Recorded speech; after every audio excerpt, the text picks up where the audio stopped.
So we now move to the public forum, and our first speaker today is Richard White. And just reminding members of the public, this is being recorded, so on your best behaviour. Welcome, Richard. Thanks very much, Ken. Yeah, nice to be here. It's an exciting time, actually, with tomorrow being the sort of transition date for the information centre.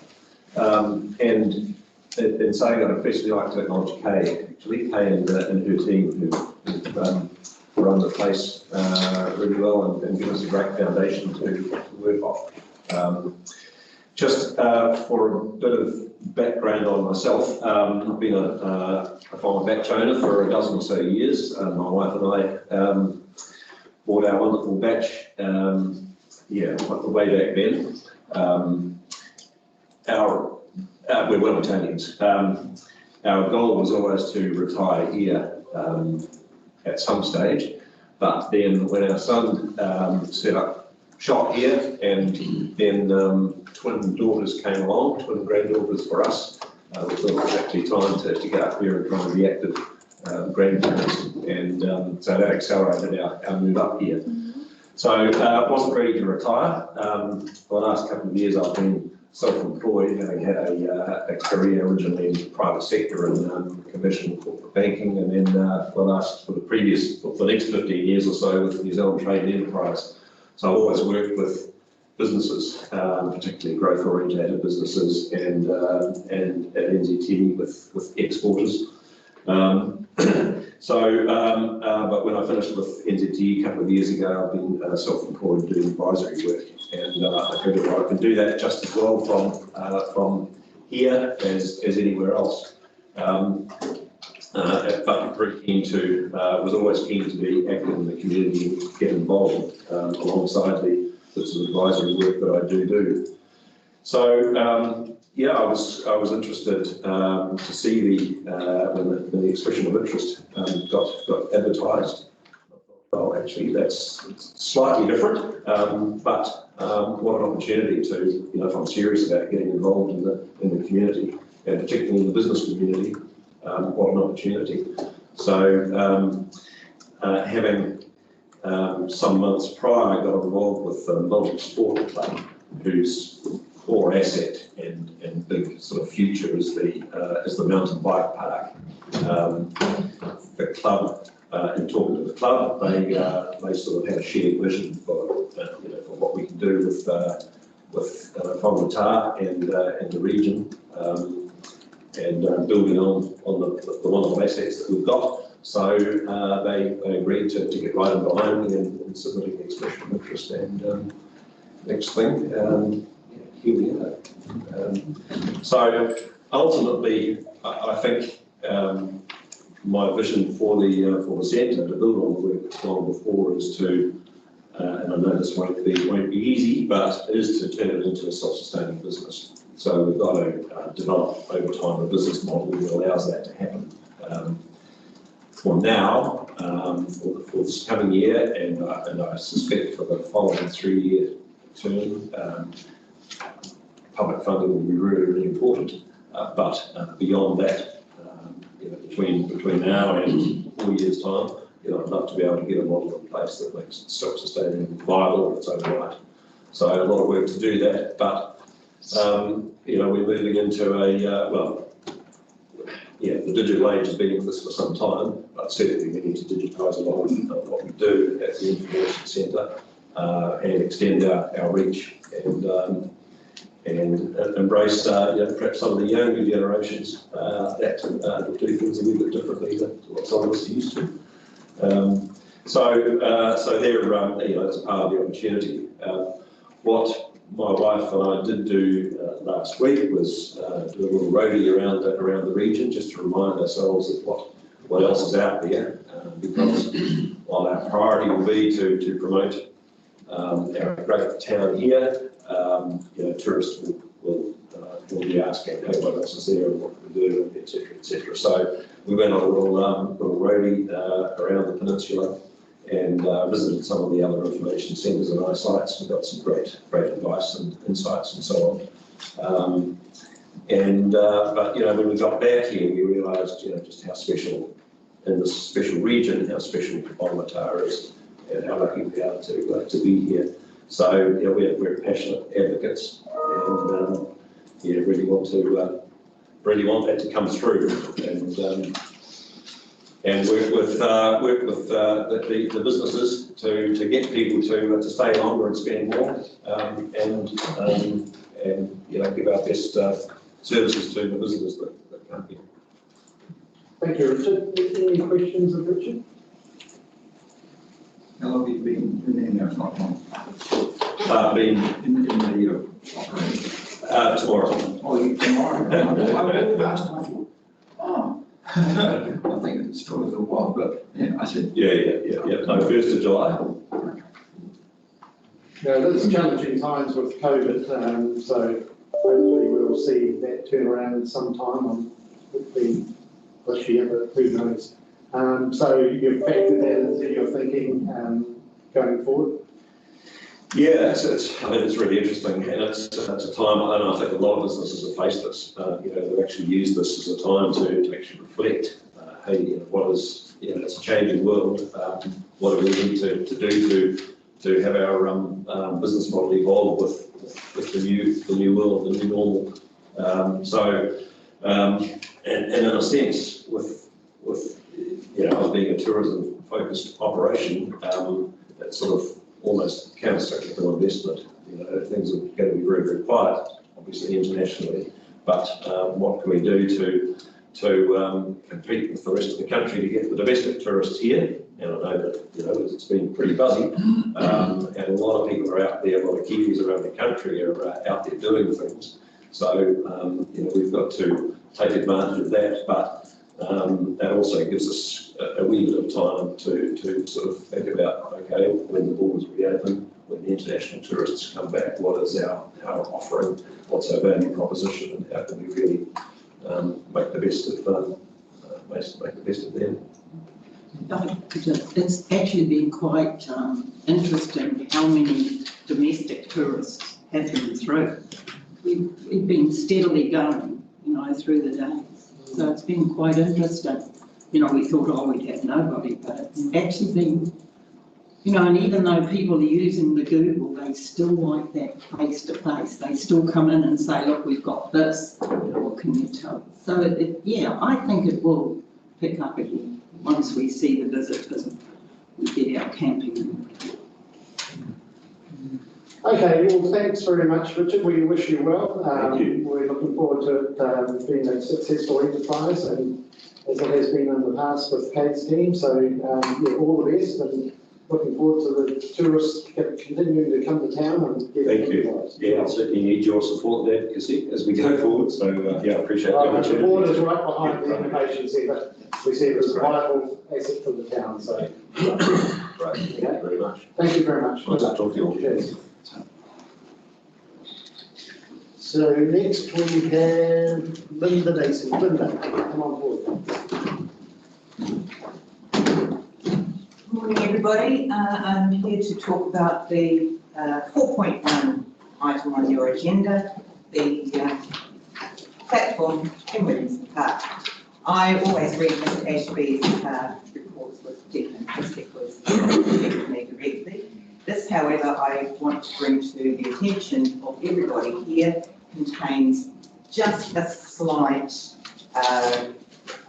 error in terminology, and particularly with regard to land status. This is important because of the issues of the marginal strip, the issues of reserve management plans, and of course the issue of the community plan. The land status was known to the council in April 2018, not subsequent to construction. It was clearly advised to the community board of the time, Mr Walker, Ms Baker and Mr Coolin, in May 2018. I know that because I was also present at that meeting. The area manager and the infrastructure manager, Mr Hinson, were also fully aware. status of that land and the rights of the council and the not rights of the council in May 2018, as with strategic planning. Those are the key area people, by area I mean divisions within council, who should know what's going on and what is allowed to happen. So when this report is tabled, I am hoping that the community board insists that it is corrected, and if not, I'd like my comments put on the record so that nobody can pretend going forward that this is accurate. Sorry to be bearing such bad legal news. My other request, of course, is 2.4, a community plan. As a member of the original community plan in the last century, we started it. Fully thrust, we got it over the line just after the beginning of this one. I've had shown to me the people who were in the focus groups, very select and selected, as per the minutes of the community board meetings, group of people, not wide in the community and certainly not diverse. However, you've got your plan, and I note that there are two options for the community board today, either to adopt it or to put it out for review, community engagement and comment. I would like to ask, as a member of this community, who has seen this only on Friday afternoon, but read it over the weekend, of course, I'd like to request that this is put out to the community rather than just be adopted at this meeting and therefore used going forward to justify ongoing activities. I think we'd all like to have a say, even if the powers that be decide that what we have to say is not what they want to hear. We are members of this community. Can I ask you a question? Yes, you may. What do you propose should happen with the platform? You probably haven't seen a large number of email exchanges I had with the council, which has now been presented to the rest of the community board, where it's acknowledged it costs $4,600 to build, and the question of the platform, I was told, didn't need a building consent because it was under 10 square metres. Turns out to be over 20 square metres. So there's been a number of breaches. A number? So what, they say, don't mention the building consent, but I have the confirmation from the gentleman behind me that over 10 square metres it needs a building consent. But the problem I see now is it's there. Indeed it is. What do you want done with what you suggest is done? I think that it is an example of how things have been done in the past. Previous or other community boards in other areas have taken decisions such as this and chosen to remove them to show that the new people are prepared to adhere to the law and the process and everything else that goes with it. The trouble with all of these things is that it always ends up just costing the ratepayers money. Well, that's the quandary I have. I agree. And I also would like to add to your email information, when it was constructed, it was also more than 1.5 metres above the ground. It was backfilled. Yes, charmingly.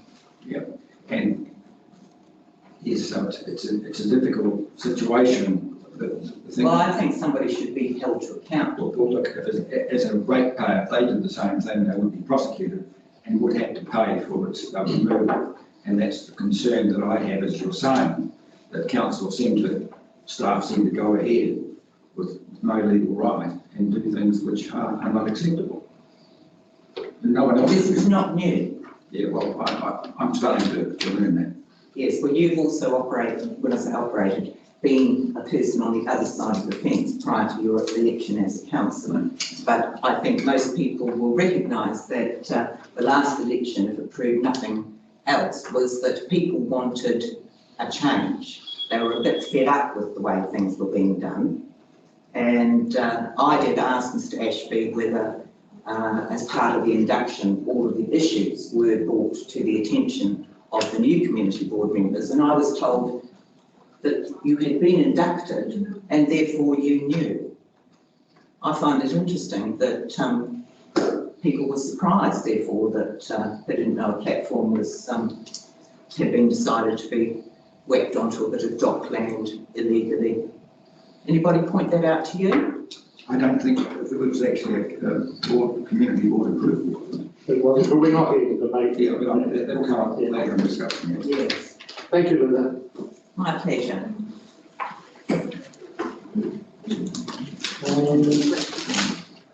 Graham Smith. Thank you, Graham. Good morning, everybody. Thanks, Kim, for the opportunity to say a few words. I'm just really bringing up to date with the Local Arts Collective. They had their AGM on the 16th of this month. We have a new treasurer, a new secretary, and a new chairperson, and 5 new committee members. Tomorrow is the inaugural meeting with the new chairman, secretary and treasurer and board members. And we're just in the process of designing the upcoming events for the year. Exciting times ahead. I really just wanted to register our thanks for your support in the past, and hope that we can rely on your support moving forward. Just really some good news about things that are happening, and thank you, Terry, for your support and guidance where it's needed. If we can keep you posted about things that are happening, and it'll be a great opportunity to sort of move things forward from the arts perspective. So that's all I've got to say. Thank you, Graham. Can you tell me who the chair is? I've been lucky enough to. Congratulations. Okay. Any questions? No, I'll just say, Graham, congratulations for getting the role, and looks like you've got quite a good active little committee going forward, which is great. Yes. Just noted that the arts are considered second behind tourism in the Coromandel, so they've got a real profile. And with COVID-19, they really stepped up, and I know that the government are trying to support them in many ways they can, so you provide that connection to people and that ability to enjoy life through art, so all the best. Great. Thanks again. Thank you, Graham. Okay, now we move on to items not on the agenda. Are there any items not on the agenda? Okay, so someone will move to the public forum. Moved by Terry, seconded by Kay. All those in favour? Aye. Against, carried.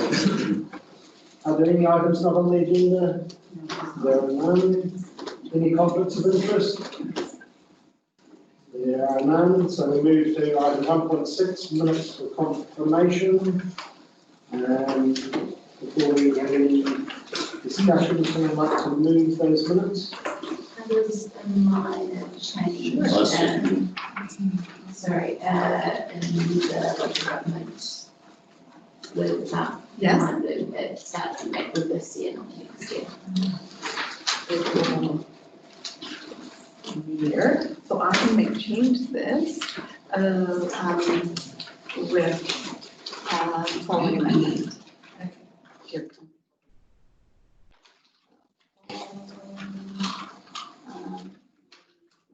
And what I'll do is I'll alert myself that we'll add that if I'm comfortable. And Sorry, Tamsin, what was the change? The local government position was April this year, so April next year, not April next year. That's in Member. Yeah. Thanks. Okay, so it's been moved by Dave, seconded by Kay. Any other discussion?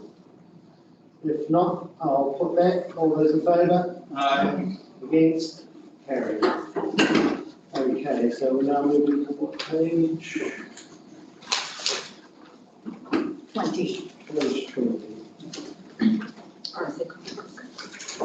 The RSA car park, so you've got the report there. Someone like to move it before we, oh no, sorry, we don't have a resolution, do we? Yeah. There's suggested resolution. Okay. So is Eileen due to this discussion? Yes. Oh, yeah. Can you give us a bit of a, how to go? Are they supportive and, and understanding what's going on? Yes, they are, yeah. And can you just confirm, I know that we said it was done a year or so ago, what was the cost of the resale? I think, so, it was So like 56,000. 56,000. 57,000. I don't think it's in the report. No. It was, yeah, 56, close to 57,000. Okay. So, we've got to determine under 3 whether we contribute anything towards that. I'm in favour of some contribution, given that it is our access for the public to use the council car park on the other side of the RSA car park. Although there's a bit of, goes both ways. So it's a question under item 3, what would be an appropriate amount to contribute? Terry? Yeah, I also agree that we should keep this relationship. They're a very, very good organisation, and we've got a shared agreement really that's been expected over the years, and it was around 20%. So I thought something in the vicinity of $10,000 would be about where I'd fit, but I'd be happy to move that way if you want. Okay. Someone like to second that? I'd second that. Second that. So $10,000. Of the $20,000 we have available for the year. Yeah. I feel like that's a bit excessive. Well, the year finishes today. Yeah, so, You can spend the rest of the time. yeah, so it's not next year's money. Okay. Yeah.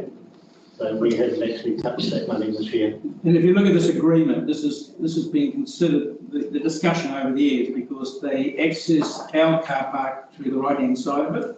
So there was always considered that we work together on this, and I think Eileen's done a great job sitting down and working through the program with them. Yeah, it's been pricey.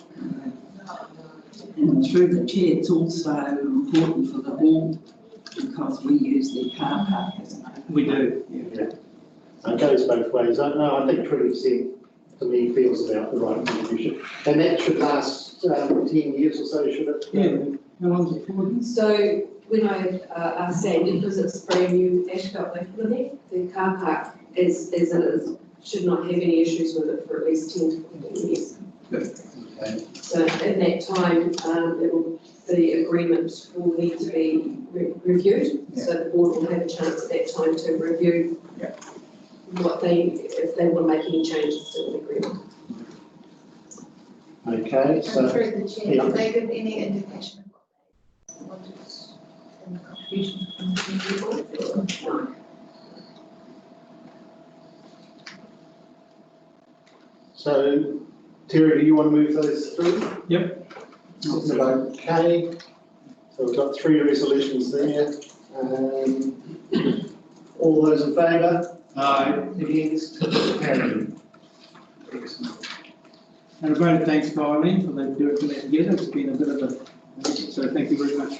Thank you. Hasn't been an easy It's been discussion. on and off discussion. Okay, so we now move to 2.2, which is the request to retain community grants for monies that weren't spent because events didn't happen due to COVID. And I'm supportive of the groups being able to hold on to those monies, but I'd like to move a number 5, that the retentions be taken into account when considering 2021 community grants. So that if they come again this year for the community grant, we remember that they've been able to carry forward the money.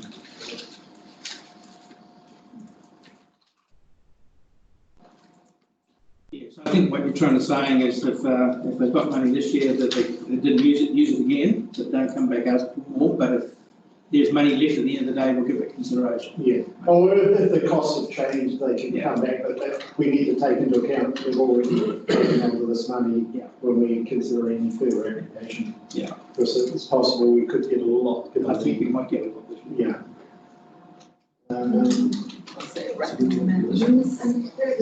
Yeah. Why were we not able to do a similar process with the beach grant? Because the beach hop is not a community criteria to policy for the community grants.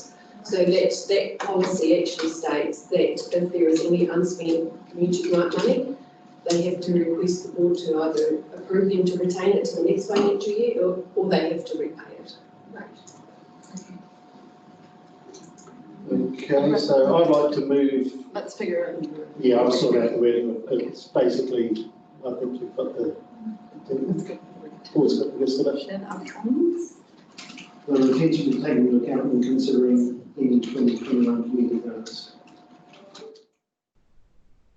So we have 5. I'll move those 5. Someone like to second. Any further discussion? If not, I'll put all 5. Are those in favour? Aye. Against? Carried. I can just make a note also that we've secured, I think, $10,000 for the beach hop that was out. Having missed the first one means that they have to reapply for another one for this year, and we've arranged some funding through council. It's a council district funded to help them through that project. And I think 25th of November, so is it somewhere around November 20th? Yeah. And that's included in the annual plan. Annual plan. Excellent. Seconded by. So that means how there was a risk of us having to pay 2 grants within a year. There'll still be 2 grants, but won't be That from won't be the, from our. won't be from our funds. Which is what we were worried might have happened. So excellent. So they can go ahead with their 2 beach shops. So now we move to item 2.3, and someone like to move that before we go back to discussion? I'll see. Okay, so we're going to okay. All those in favour? I'll wait, wait till we discuss it before we vote on it. Okay, so we've got it there, and so we go through it page by page. If anyone's got any questions, just stop. So on page 1, anything there? Skate park, yes, okay. Question there. Well, it's finished. That was it, the report's done as it ended. Yeah, I see that's Yeah, finished. it says it. But I'm just saying, yeah, right, it's finished. One thing is finished. Theory. Yeah, just, Bruce, if you just walk us through the harbour renewals on the work that's done on the wharf. Yes. Now, I've had quite a few phone calls from the Ocean Sports Club around it, and all I could just really tell them was that there was some cracks under the concrete structure. Is that right? Is that how it goes? Yes, I think the ramp that goes up to the actual wharf, that network is. Oh, right. Yeah, so exactly that, yeah. So not cracks, isn't like it's going to fall over tomorrow. Right. Or anything. It's just very, very fine line cracks, which shows it's been overloaded at some stage. So how will they repair that? Probably ready to replace the whole thing. Oh, That might be a longer term thing, yeah. Okay, yeah, that's good, and I just need to understand. Yeah. Yeah, it's what's that? I guess got a crack or something. It's still, it's safe, it's been assessed, but it's something that will need to be dealt with. So you think there's going to be a bigger budget required? I think there'll be a bigger budget required at some stage, yeah, so in the next few years. So it'll be something we'll be looking at as part of the budget build-up and asset assessment for the long-term plan. So what about vehicles up and down there now? Vehicles are fine, but there's a, I can't recall them being here for a little while, but there's a weight loading, a weight restriction on that. And I think what the structural engineers that looked at it thought was that a vehicle that was much heavier than what that weight restriction had gone onto, and that's what caused that issue. So, Bruce, Parks and Reserve renewals, see we didn't quite spend all the money, but we completed the program. See, it talks about the replacement of Island View playground equipment, and I read that the Flying Fox has disappeared. Yes. What are the plans to put that back? So they'll just go and do that under the renewals, yeah. Can it be done out, what is it, ordered under the year's budget, it was 4,000? I don't know if they ordered it, I imagine they probably would have by now, yeah. So that shouldn't be a problem to deal with out of that budget, yeah. Okay. That would be my expectation. And the missing fox wasn't found? The fox has gone to ground. Yeah, I just, mine's around the minor reserves for the parks, the seats and things. Yes. If you go up the street, especially outside the bakery, there's a seat that's put there like a surfboard. Yes. It's got a huge hole in it that's fallen through it and come out. Yeah. So I don't know whether they bog it up or do something, but it's. Yeah, they'll have to look at, that's normally street furniture, Right. budget for that. But yeah, street furniture renewals would be, that would normally be done out. And we did ask around the reserves for that street furniture, we call it street furniture there, I'm not sure of it again, but they've done some work at Wellington under the two smaller areas, but down the estuary side, down the beach road side, there was some work we considered down there that we're going to tidy up some of those things. Yeah, that would come out of the reserves budget. Reserves budget, yeah, so street furniture is only the stuff that's like those seats that, beside the road. Right. So I don't know if that's in the plan or is that, again, waiting for more money or, where it's It depends I can't give you an answer on that, I don't know what the total value is, but eventually there's a little bit of money left over in that Parks and Reserves renewal. They got that for sort of minor works, so if they've got some there, then they can do it, yeah. Okay, thank you. Anything else on that page? If not, we'll move to page 2. The amount of toilets done, great, looks good. Are they quieting down? Yeah, as far as I'm aware, yeah, I haven't heard anything come There was a through. legal challenge and all sorts around, but. Haven't heard anything on that for a long time. Through the chair, can you hear me? Yes. All right. Hi there. We're still working with Alan, so there's no who's the adjoining resident or neighbour to the site, and he's basically happy. But we're just working some finer details out with the planting. A couple of weeks ago, we had some more earthworks going on around the site, so we're in constant contact with him. There's no legal challenge, and we're going to finish planting hopefully in the next month or so. It's good to hear. Thank you. Yeah. So, I get second on Whangamata. Yes. So the toilet is just about finished. Yes. Yes. I had someone send me some letter setting out something which I can give you a copy of, like I've seen. Yeah. And this is Judy McPherson. Okay. And I've got some copies that she's given me for other members, perhaps to share it, but she's certainly raising the question of the problem with the Whangamata Surf Club and the work to be done on that. And there's quite a bit of reading there, but all I'm saying is it just seems to me that she does raise some pretty valid points. Sure. And you need to go away and consider them. Yeah. Because it's been previously looked at by councillors and they have previously said no on at least 2 occasions. And then it's sort of, she says in there, and it's snuck through the system.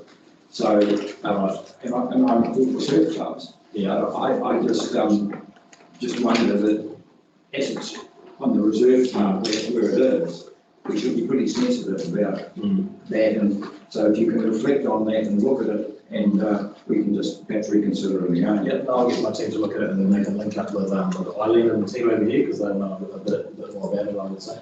So I can just add a little bit to, because the discussion's been going on for a while, obviously. Many years. Yeah. And there was a gentleman across the road who was getting taken to task if they built the size they wanted. Now they were talking about bringing up to only one height only, like a 2-story, not higher than that, on top of the toilet block, or 1 story on top of the toilet block, making 2-story, and putting the toilet back in there. And the consent was, I think it was back. Ross, do you know about where the consent is for this? Yes, sorry, Terry, I've just turned on the mute. All I know is that there is a resource consent granted, and it does include a 2nd story on top of that surf club building. Yeah. So they just got I think there's money coming from the government too. But all I'm saying is there's a history there where it's been declined. Oh, yeah. And she sets out the history of what has happened, and it's just when you look at it and you reflect and think, how does this actually happen? Because it was not notified. Right. And previously it had been notified, and that's why there's a lot of unhappy people. And I just think the thing that concerning me coming on the council was the process, and my observations was that bit off. And that's why I'm been throwing little hand grenades all the time. Well, we'll look into it and I'll talk to the team. It could be a simple thing from the change of district plan. So obviously with the old district plan, the new district plan, that changed a lot of rules around what had to be notified and what did it. So I don't know about this one until I've read it and digested it, but possibly it could be something as simple as. True, but one of the thought that involves a reserve, you will have an inherent right to know if something's being done rather than having it non-notified.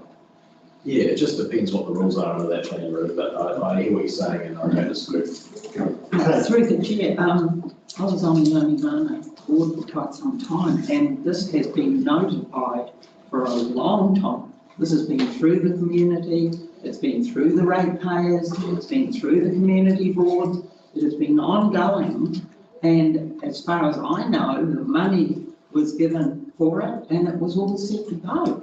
That's what I thought.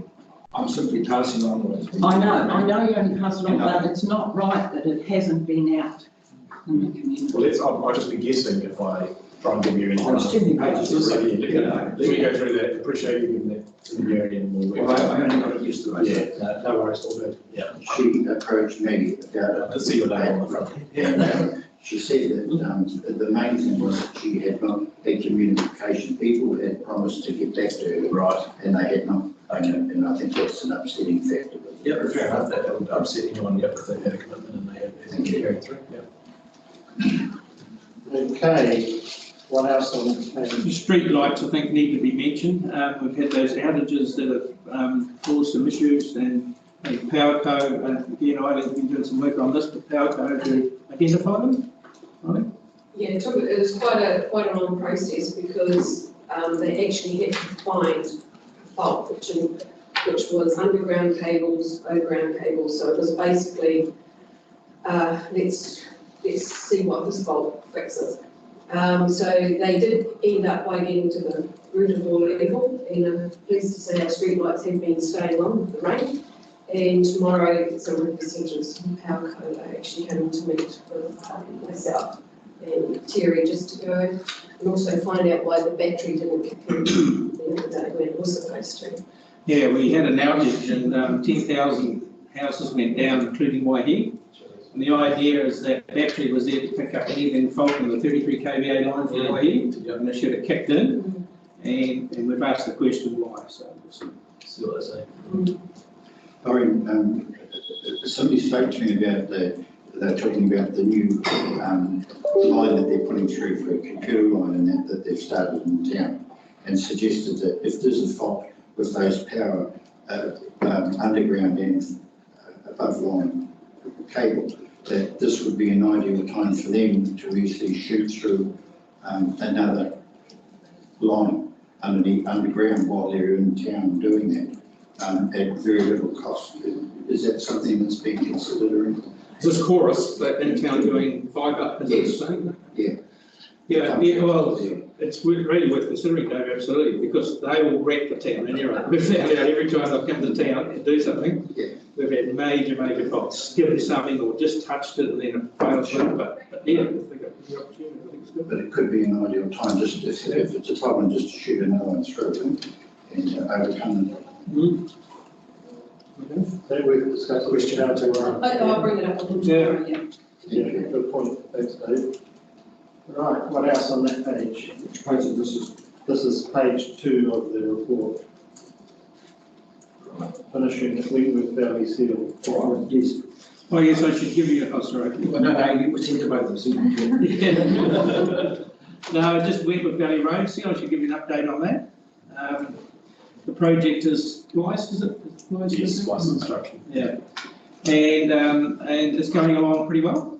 And they're going to shut on July the 2nd until September for a winter over, and then recommence and hopefully done by Christmas. That's the plan. All good. the one I was going to mention, one I noted there was a letter in the paper about someone who was very upset about things being left on the page, probably saw it. No, I don't think Local paper, was it in the Whangamata news? Yeah, it was. That tree stump's been dumped on Yeah, there. yeah. And fences I cut. rode up my bike yesterday with my wife and after what we stopped, but we did see lots of very untidy the way they're doing it. But the second one is, and I don't know because it was sent to Terry himself from Andy and Sandy Murray. Did I send that on to you? I don't know if I've seen it already, actually. Well, I did mention that, should I send this on to you? And I don't know if I did or not. Look, I'll send it right now because they've got concerns with what's happening there as well. And it just seems to me that, it affects people's lives and are saying what's been happening and rather than taking time, I will just forward it directly to you now. And, Chris, I know you had lots of spare time to read. And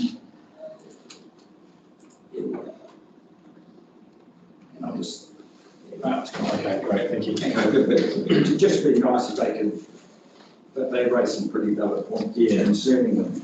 Yeah. And so if you look at that, I just think that, they've been living up the valley for a long time. They say other stuff and they're pretty responsible people. Yeah, sure, okay. Yeah, I'll look into that. I know we've had Corey who works for Pinnacles as our professional roading provider. He's been spending a bit of time out on site.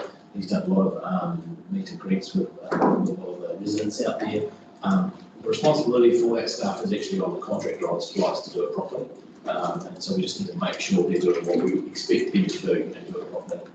There will be disruption, obviously, and I know everyone understands that, to get that road done, there's going to be quite a big mess there. But obviously we need to keep it as tidy as we can, especially while we're off-site, and then get back into it and we mess again. And then once it's done, make sure everything is pristine and back to how it should be. And that's the key for us, is that we don't pay other attentions to the contractor until we're happy that everything's been done. So there'll be like a 10% of money that we hang on to for a period to make sure the workmanship is good. But also we won't give them the practical completion, which is the certificate they get at the end of the works to say, yes, the work is done. And that's when they can get off site and stuff. So we won't hand that over until we're 100% everything's been done that they need to do. I think it's important that during the course of the contract that there is a watching eye kept on it to make sure Definitely, yeah. these So issues with fences and stunts aren't. So that's the stuff that Corey's been doing, Corey and Pinnacles. They've been going out there and just doing a bit of auditing and checking to make sure that the contractors doing what they need to do. And yes, there was an issue where they can't remove the wrong fence or something, so they have to reinstate. That's all their cost to put that back.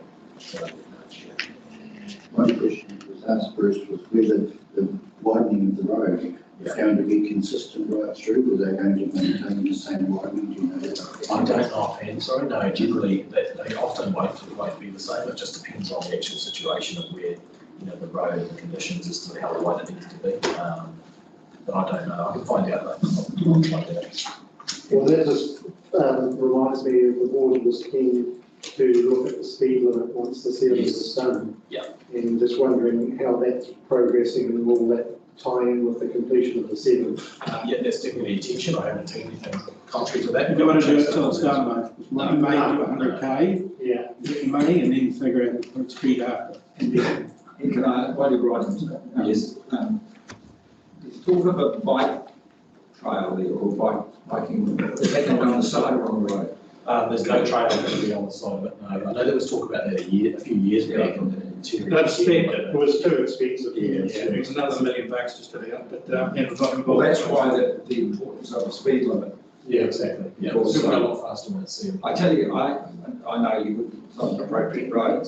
We've been having huge fights in Auckland and they've been putting up speed bumps and everything, like going for a year doing them.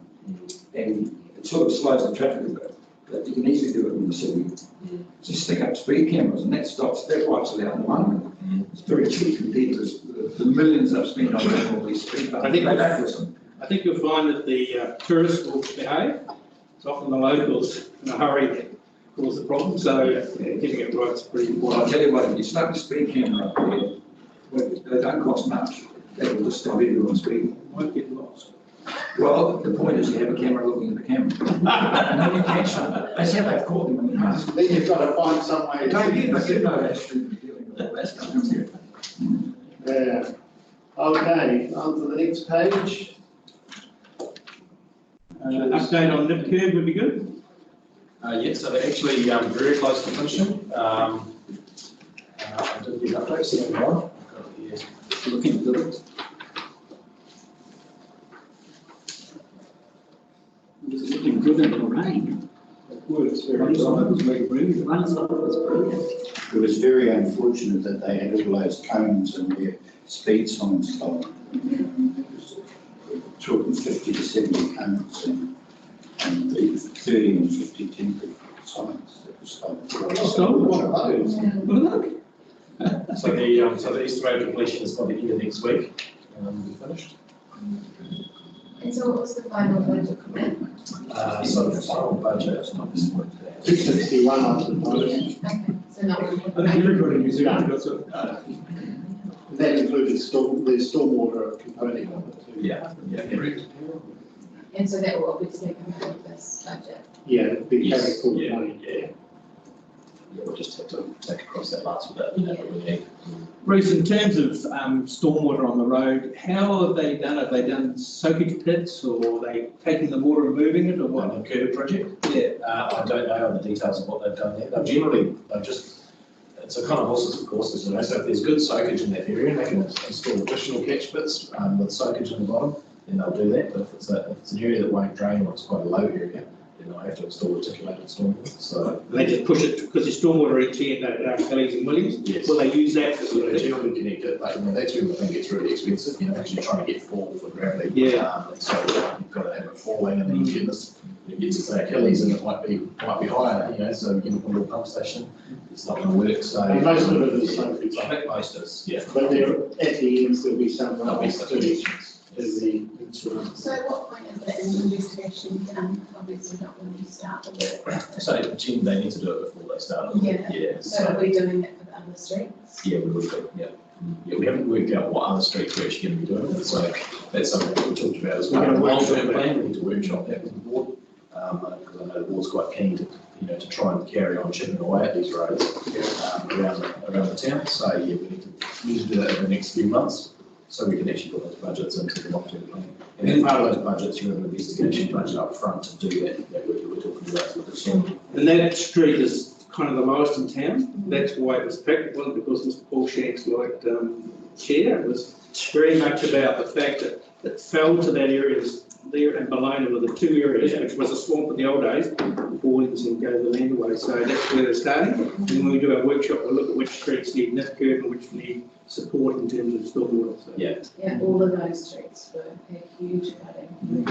Yeah, generally, like, it's not it's not an issue if we have a lot of water on the road, as long as it goes away quickly. If it's sitting on the road for a day or so, that's a problem we've got to deal with. But our level of service isn't actually like to keep water off the roads, and often we use the roads for overland flow path during those intense events. So as long as it goes away within a couple of hours, that's actually fine, but it's when it's hanging around, then we've got to do something about it. But we have had issues where people come down to their batches, a little bit of powder, and a little bit of Whangamata, you get a big rain event and they call up saying it's flooding everywhere, and by the time I get the guy out there, it's all gone, so it's not such a big issue. Some of the streets have stayed a lot more than two hours. Was that, yeah. Chartwell and Aberdeen is the prime example. Yeah, the photos of it's biking down the road that you do something about. Okay, anything else on that page? Yeah, the boardwalk, we need an update from Roscoe. Yes. Yep. So currently, we had a temporary concession approved for the temporary boardwalk, the trial boardwalk. That was approved 2 weeks ago, and we're actually scheduled to lay down that boardwalk today. But the contractor's just rung to cancel that because of the rain. So that it should be in the next couple of days that will be installed, and we're going to be basically down there recording how it's put in, how it's going to work, and it'll give us a good indication of how we might use that design for the Esplanade section.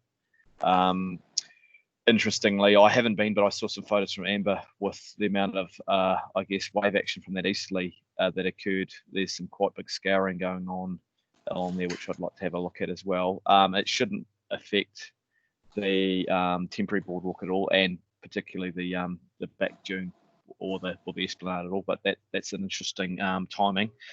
And we've got a hui scheduled for the 17th of July.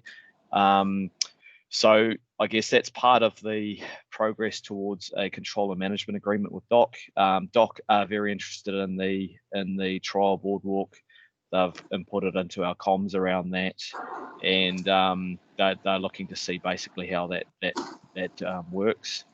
We're also applying for a certificate of compliance as well, which the board requested. So that should be submitted in the month of, the 1st of July, and that should be an outcome of that should be the end of July. So if it all going well, we'll have a month of July for the trial to be put in. We'll have the month of July for the certificate of compliance to be processed. We'll have probably August for design, further detailed design, working that through with iwi and the board, with hopeful that September will be construction.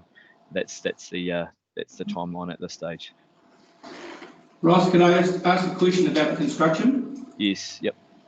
One of the key things apparently through, and I have looking for research on this, is that the timber's stressed. Will the timber be stressed on these areas? Yes. Yes. So Dave Arts locally, who did the last boardwalk for us, he said that basically you need to make sure that the decking is kiln dried, so it has that time to dry out. So you don't lay it when it's wet and it warps. So that's a big consideration. So that we'll be looking at that with that trial, and making sure we can get all the materials if it goes ahead with the kiln dried decking on top, so that you don't have all that warping. Yeah. Yep. Get that cupping and things like that, stuff. Okay, right. As long as I've talked that, that's good. Thank you. And so given erosion at the moment, last time we discussed that there would be an assessment of the access ways, I think. Is that something that's still coming up? Yeah. It's 2 Ask Ross now, because I think it's 2606. Yeah, they can ask. You can ask it now, yeah. It's on the same page. Sorry, I didn't quite hear that, Tamsin, but you're talking about the beach access renewals? Yes, and just that assessment of the access ways, yes. Whether that's been done, or obviously with the erosion that's just happened, it would need to be updated. Yeah, absolutely. I think so. We've been working with Tanya and Lou to look at that. So basically, we've done a quick assessment. I think it's quite good in terms of timing that this level of erosion has occurred, because we can go back and have another look. The majority of the beach access way improvements is going to be along the lines of the bollarding, but there will be some hard structures needed in points. I think it's probably worthwhile having another look after this to see what happens, so we could get a bit of an idea about how far out those hard structures will go, because a lot of them at the moment, especially down the esplanade, you've got bollards and basically sand and sand ladders. The idea was to replace a lot of those sand ladders, and then there might be an opportunity to push up some sand at certain points where there's been erosion, but you don't want to extend them too far out, so that basically this happens and they're hanging over the edge. So yep, we'll have another look, I think. Okay. Through the chair, I noticed, Ross, that they were down at the access by the surf club. Yes. On that trial, putting the trial at beach access at the end of the boardwalk. Was there quite a lot of erosion there? I haven't made it out over the last couple of days. No, there's no erosion there. They must extend it from the boardwalk. I was talking to them this morning. Yes. And they said this is the trial for the beach access renewal. Okay. So this morning they were setting out, and I had another contractor heading down there to have a look, and I was told that they'd stopped work on that this morning. So I'll ring Dave directly and find out exactly where they got to, because they were setting out today, and then apparently they made a call to stop the work. So I'll have a look. Oh, yeah, well, I saw them this morning when it was fine, so maybe through the rain they decided to go. Yeah, I'll ring them. That'll be good. And can I just bring the harbour walkway project discussed. I see Ross, you flicked an email saying there's a discussion with iwi coming up. Yeah, so that's the same hui on the 17th, and the main person we need to get across is Ted Shaw from Ngāti Pū. So we've got now quite a bit of detail around that harbour walkway costings, and that will help the board with prioritising that probably in the LTP. That detail will basically we need to run through with Ted to get his agreement and agree to the archaeological assessment. They have well, there's some sensitivities for Ngāti Pū up the upper harbour area, and that's what's been holding things up. So the 17th, we should have a good idea and conclusion, hopefully, on iwi's position on it. Okay, so and it heads up also that one of the issues that come out of COVID when we had no cars on the road was the use of bikes, and I think Dave brought up the fact that when you're going across the causeway, it needs some activity there in terms of supporting safe cycling. Right. This will come through the LTP, so not today, but something to give you a heads up. Yep, good to know. Okay, thank you. Anything else on page 3? Move to page 4. Community grants, I suppose. Oh, I've got the right page. Yeah. Yeah, so that's coming up 1st of July, is it? Do they go out? Open up the 1st of July, close the 1st of July. Right. We'll just see what comes through with that. The CCTV camera still having issues with the YEN. 3 options now being investigated. Can you give us a bit more on that, Bruce? Stand by, I'll just try and pull up that. Really, it's got to a stage where we need some action on this, Bruce. It's been 2 years since it should have been completed. And it's really Spark who's holding us up, we think, it's Spark, where they just want to put a ping signal onto their onto their pylon, and ping it to the police station. And yet Spark came rolling along to us and wanted to put their towers around town and all gooey over it. And I just think we need to put a bit of pressure on them to say, hey, you need to respond a bit here. This guy just want to bolt a thing onto the side of your pylon, and why can't we? According to this report, they've rejected them. Andrew said they pulled out at the last minute. Really annoying, really annoying. Bruce, can I just ask, is that how far does at that point for pinging have to be? Is it something close? I wish I could. No, line of sight would be 4 kilometres away, as long as it's line of sight. Because I wondered about Boosit have put an aerial up on the top of Hunga for their, for bringing over computer transfer, and I wondered whether he may be amenable to having it put on there if we could get it on. Well, it's over at the transfer station, so it's all right up there, but it won't get to the transfer station from there. Right. So it needs one up on the top of the hill where the Vodafone and Spark ones are.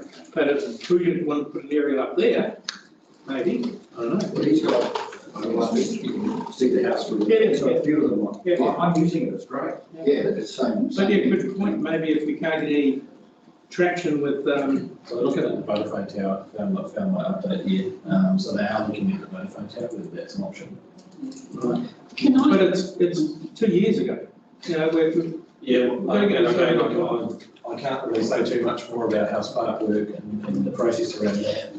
Andrew's he's good about coming forward, so normally he puts quite good pressure on different agencies when he needs to. So and he did manage to get over the line, as we mentioned just before. They pulled out at the last minute by the sounds of it. So so there's kind of only so much we can really do. But if we can't get on the Vodafone tower, then we'll have to change the location altogether, in which case we'll have to talk to you guys. Through the chair, Bruce, what if they shift the location of the camera near to town bus, still at the YD? What does that mean? Just type it should say but. It's a typo. Oh, but. Yeah, There's no town bus. I was going to say, we don't have a bus. Bring it closer to town, but still at the YD end. Yeah, but we don't want to do that because we lose that whole subdivision. Transfer station, please. Understand. Typo, sorry. We're aiming for the the Vodafone tower they're aiming for now, Yeah. so, and we'll update you as soon as we hear anything on that, if that's going to happen or not going to happen, we'll let you know as a board. And, but I totally understand your frustration that you've been talking about this for a long time. And Who's on Vodafone accounts? Pull the account off. What about the only one? Oh, it's in place, it's there, it's working. It's working. Not sure about exactly the location, but it's working. Okay, so if there's nothing else, then we've got a mover and a seconder for this. No, move. I think it's already been moved, hasn't it? Jennifer? Yes. Yeah, it's already. Yeah, okay, I'll get that. All those in favour? Aye. Against? Carried. Now, Bruce. if I could just bring the meeting back to the item on the RSA car park. It pointed out to me that there's an omission under resolution 2, which I'd like to correct with the board's approval. It says for a term of 3 years, it should say after that, with 2/3 of the rights of renewal of 3 years each. Right.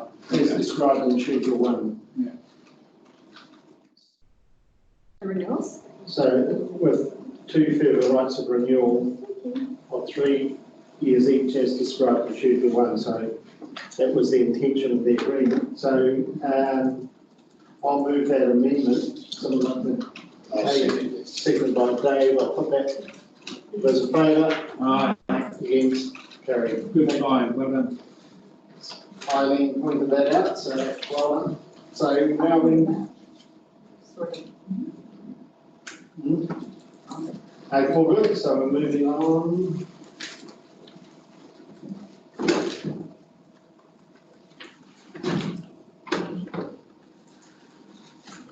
Forward here. 2.4, the draft community plan. So there are 2 options set out there. One is to adopt the final draft plan, or 2 is to refer it back to the focus group. I think there's a variation on both those that I would like, or 3 is to feedback by community survey. I think there are variations on all of those that I think there are, as Kerry pointed out, some corrections we can make at the board level.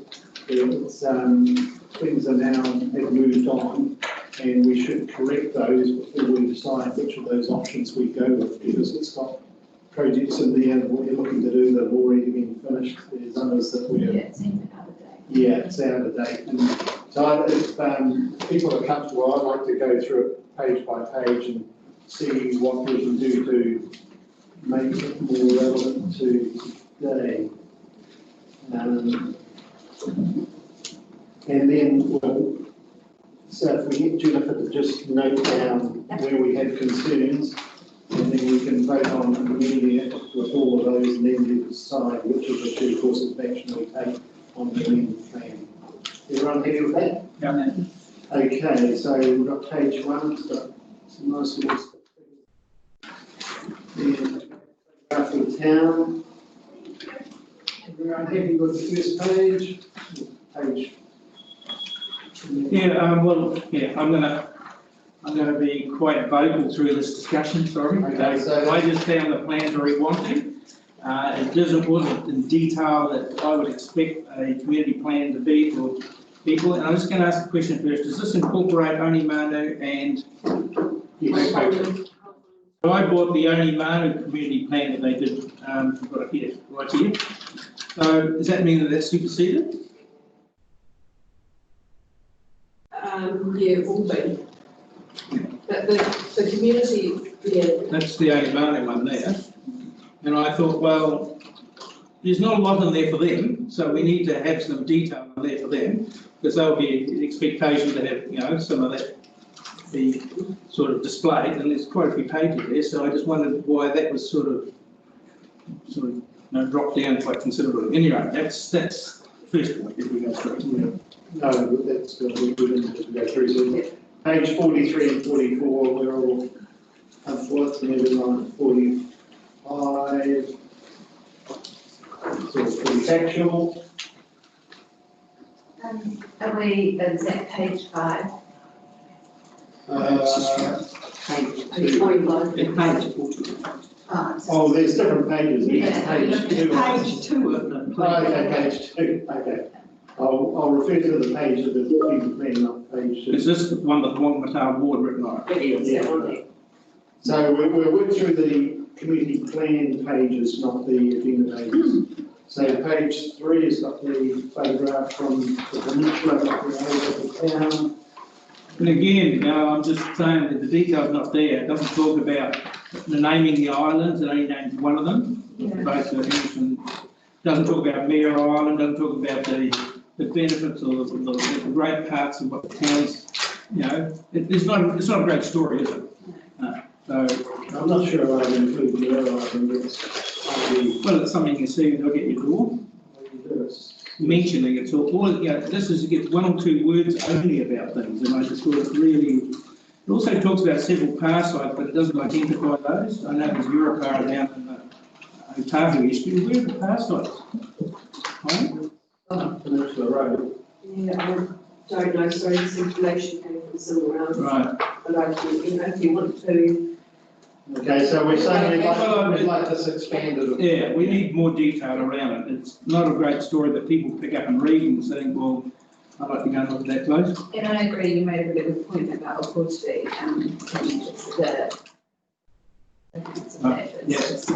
Yeah, this should be mentioned, shouldn't it? Yeah, really important. They're only one of the few coastal areas in New Zealand that have got that rating, so it's quite significant for them. You're on minutes here, Colleen? Okay, the page.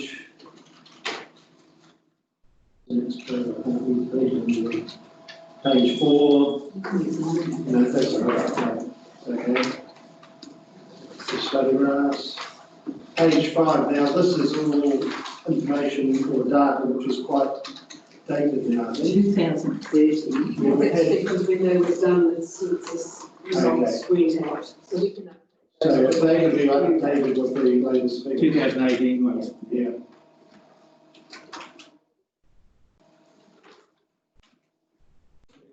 Okay, page 4, so the next page 6. The recycling, we should be making mention of, there's a plan to look at the Seagull Centre. Yeah, that should look like a resource recycling centre. But yeah, no, that should really much, absolutely be mentioned there. We need to do that. Yeah, it's just words on paper, but it talks a lot about, like the council operates a water supply scheme in Whangamata and Untitled. It doesn't really say it's a bore water supply or something like that, or just a little bit around it, to give people an idea what's going on. Because otherwise, it's just a few words on a page, and it'll just be nothing. That's all. Drill down a bit. What are they? Was for.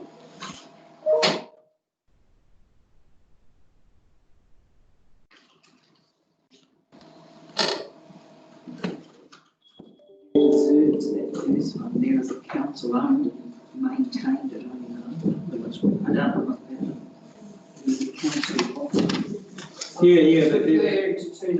reserves. There is a council owned what? Yeah, maintained at only moment. A Petrie also relevant in this. The Poetry Hall? Yeah. Yeah, it's still relevant and run by the locals, or managed by the locals, I suppose is the right word. Yeah, we should probably update that captures the school's agreement for upholstery. Yeah. To people's understanding what's going on. So where would that come under? Halls, libraries? Yeah, halls and Halls and libraries. libraries, another line item with that hall of upholstery. Because that's separate.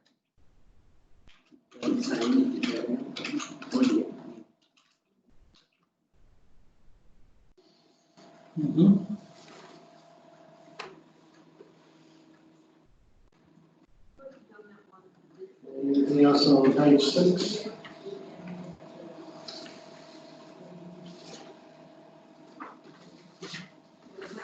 Is it still the Westpac Rescue Helicopter? Yeah.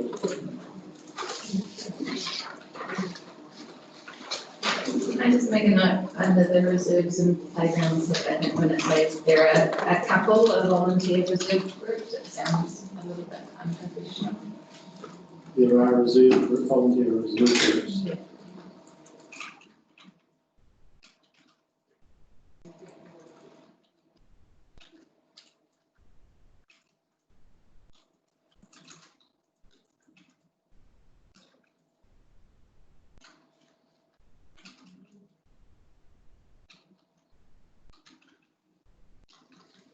Okay, shall we move to common concerns throughout the communities? Well, have we done that page with the photos on?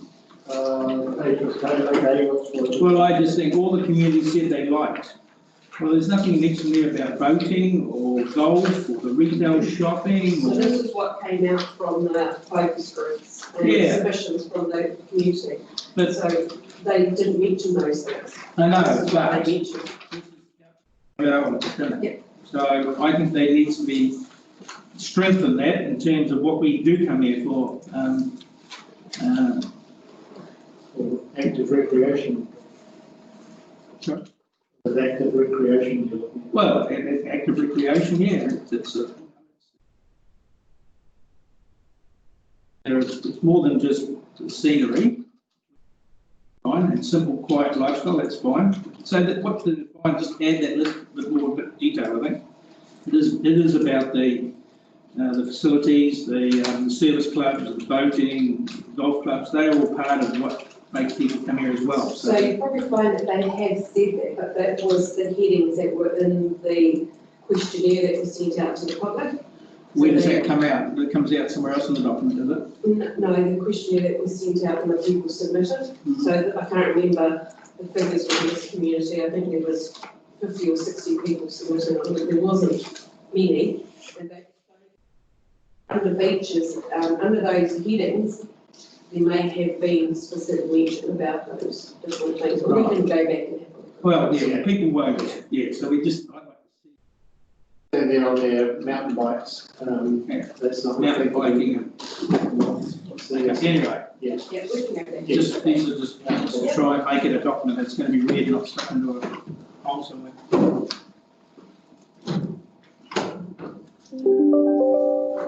I'm just making sure I'm getting up there. Okay. So now having a look at the common concerns.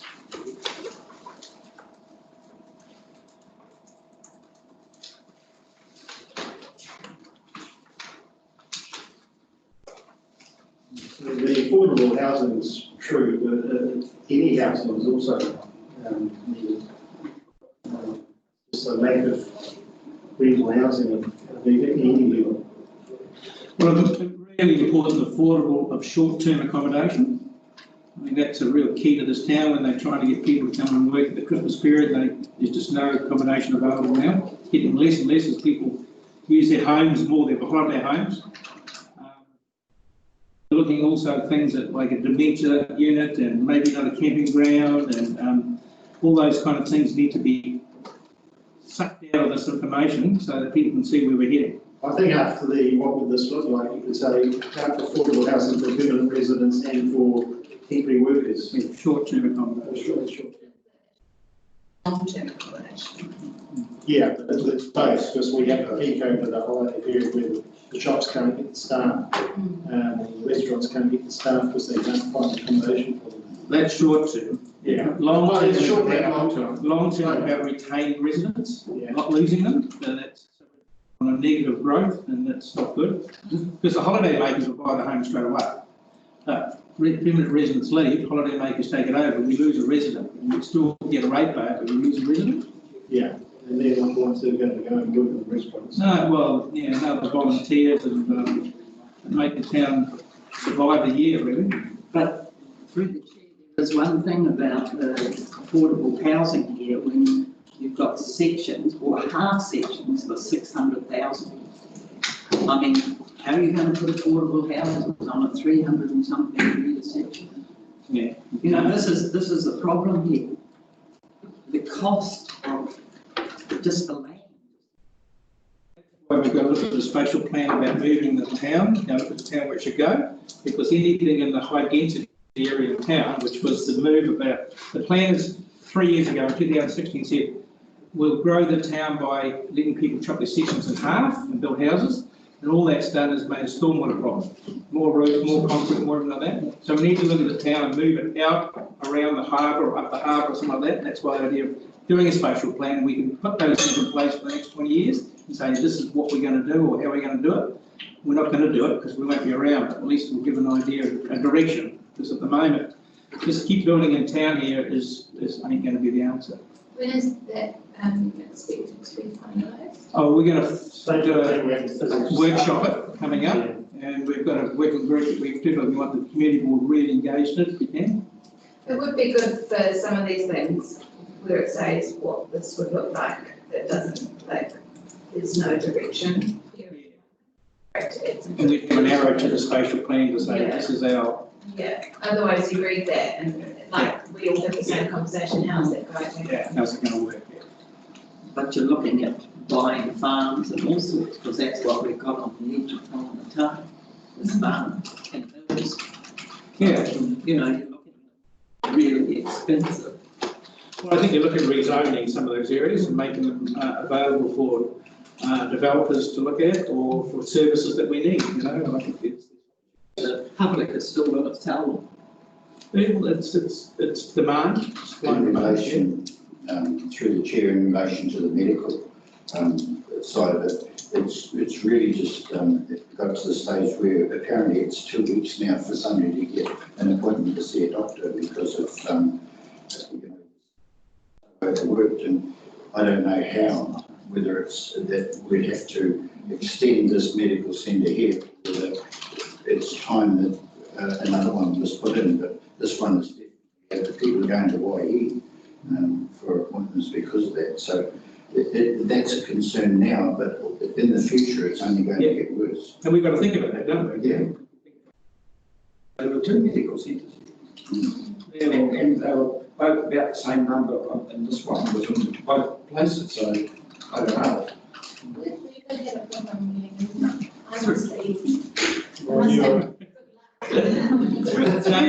They've gone online. Have you used the online system? Yes, they have. Is it working all right? Yeah, it does. They've gone since the COVID. They have gone a lot more doctors online. Right. So they'll ring you and discuss it with you rather than going in there. But even so, they are overloaded. There's only a limit to what they can do online. Sure. Yeah, sure. Through the chair, I think if you look at prior to this COVID lockdown, there was no problem. It's since this lockdown that they are spacing all of their things for half hours. They're not quarter hours anymore. They're half hours with space in between to clean up, and I think that's what's brought on that. Because I haven't had a problem at all. I've got it immediately. You're lucky because I've been told 3 weeks before COVID. Yeah. Yes. Oh, well, it just shows, doesn't it? You want to see your particular ask. 3 weeks. I think one of the things also is that there's only a few permanent doctors, so they rely on locums. Yeah. Locums come from overseas. There are 6 monthly, and that's all stopped. So it's put pressures on the numbers for standing. So the only thing the board can do is exactly what it says, that Educate. it just advocate to the district health board Yes, you're right. to see what it can do. So Raise the awareness. with things like that once they're in this document, will we then have another document for what that looks like and what we're actually doing to advocate otherwise? Well, this will inform a number of processes. So, take for example the long-term plan. This would be one source of information for that. It's certainly not the only source. No, I was wondering but where this gets fleshed out for each And one. or into future district plans. If it's The spatial plan is really key to district start plan. So yeah, it's another source of information. It's certainly not going to be exclusive or the full story, but it's something that can be referred to as you go into those other processes. Say, hey, we were talking about that there, remember? What do we do? But as long as they're all linked. Yes, you've got to be linked. But it hasn't started yet, has it? This spatial thing, we haven't had any. No, No, we're going to start that process. So Thames have just done this, and straight away, $5 million project to get Totra Valley Road has come out of it straight away. So they realise that they need to push the town out of it, and Totra Valley is an area to push. Through the chair, Thames hasn't done theirs yet, they've just kind of started, so they're just getting into it. Yeah. But Totra Valley's come out of it. One of the things that Social said that not really. Totra Valley's been on the cards for like 30 years as an area of growth. So there's definitely work going on looking at maybe south of Thames towards the Thames Valley. So up in the hills, but in Drury Valley, yeah. So just at a higher elevation, but it's very early days. They had a workshop yesterday on the spatial plan. The only thing that I'd say is I want to be across negative.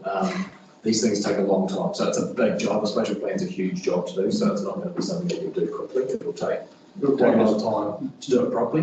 And infrastructure often is the bottleneck and the big cost to do it. So we need that vision of the future. You definitely need it. No, it's definitely a good thing. Otherwise, everyone's got all these ideas. Yeah. Sorry, Terry, Lorna would just like to comment on the spatial plan. Yeah. Hello, Lorna. Good morning, Board. I just wanted to say that I understand that Terry has spoken to Rob, our CE, and we are planning a workshop with the Whangamata Community Board just to discuss, you know, the ward and potential for development or, you know, some planning around future development and growth of the ward. Oh, thanks, Lorna. And when would you see that discussion taking place? Oh, look, you only talked to Rob end of last week, so I need to have a meeting with Bruce and infrastructure and our planning team. So we'd expect to have that in the next 6 weeks at least, the next 6-week round. So August community board workshop, possibly? Yeah, absolutely. Okay, we'll pencil that in. Great, thank you. Thanks, Lorna.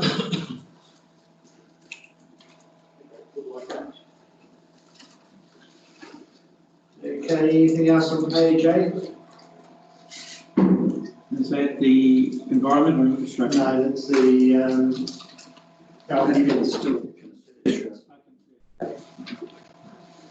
moving on to the environment.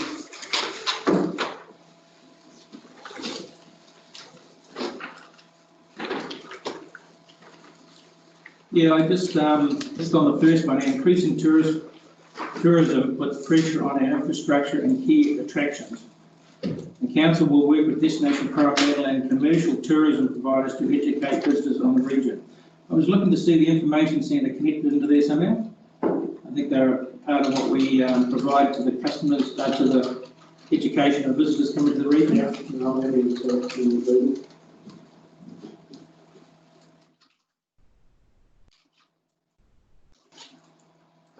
the freedom camping bylaw review, what would it look like? It makes it sound as if freedom camping is quite a negative activity, but it does bring a lot of positives to town. Especially when Richard talked to, they are the Kiwi, you know, domestic tourists are the only ones that are going to be helping the businesses out while we don't have the overseas ones. So I think it's really, we need to be looking at opportunities for freedom camping that can increase the provision without being detrimental to the community, something like that. The way it's worded there, limited impact to the community's environment from freedom camping. I'd like to see us, in terms of the, I know we have to look at the bylaw, but we need to make it a little bit more possible. And the bylaw actually is very woolly. Was it up for review, the bylaw? They are going to review. When are they reviewing it? They keep talking about it. Lorna will know. Lorna, are you still there? Yes, I am. Hello, Lorna. The freedom camping bylaw, when is that likely to be reviewed? So the policy and planning team are looking at that at the moment. So I think there'll be a discussion probably ahead of the long-term plan. So it'll be as part of the LTP workshops coming up in the next couple of months. Okay. But this is what we keep hearing all the time, isn't it? That the bylaw is going to come up, it's going to be looked at. We're talking November 2014. No, it has been reviewed since then, Kay. We had a judicial review, and there hasn't been a need to update it. And I think what's happened with COVID as well is that there was a bit of a delay, but it's definitely coming up towards the end of the year. I know that's on the planning's schedule. Thanks, Lorna. We look forward to that before the end of the year. So who's actually doing it, Lorna? Our policy and planning team are actually reviewing it at the moment, and then it will come to council for discussion. So do the community boards and the community get a discussion on this, or is it just in council?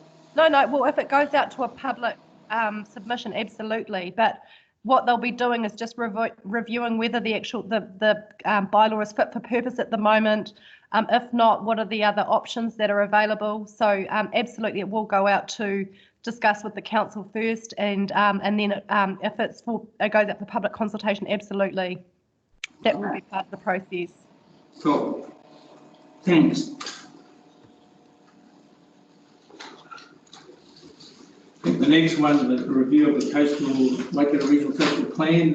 Dennis Teagues is at least 2 years away, so that's something that's going to be down the track a bit further. So, but we are trying to engage with that and have an input into the use of our waterways and coastal marine areas. Is there shoreline management? It's mentioned down.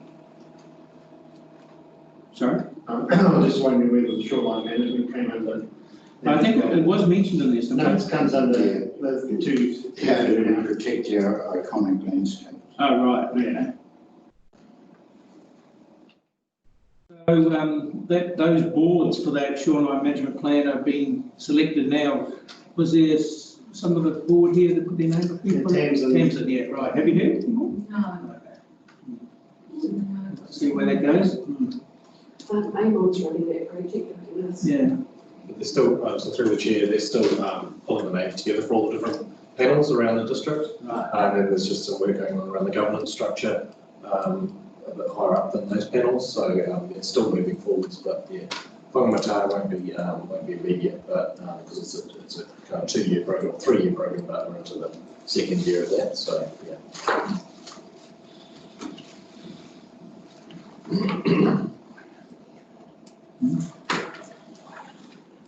Oh, you're in it. Yeah, it just takes time to get some teams around here. So. Okay, anything else on that? Changed it.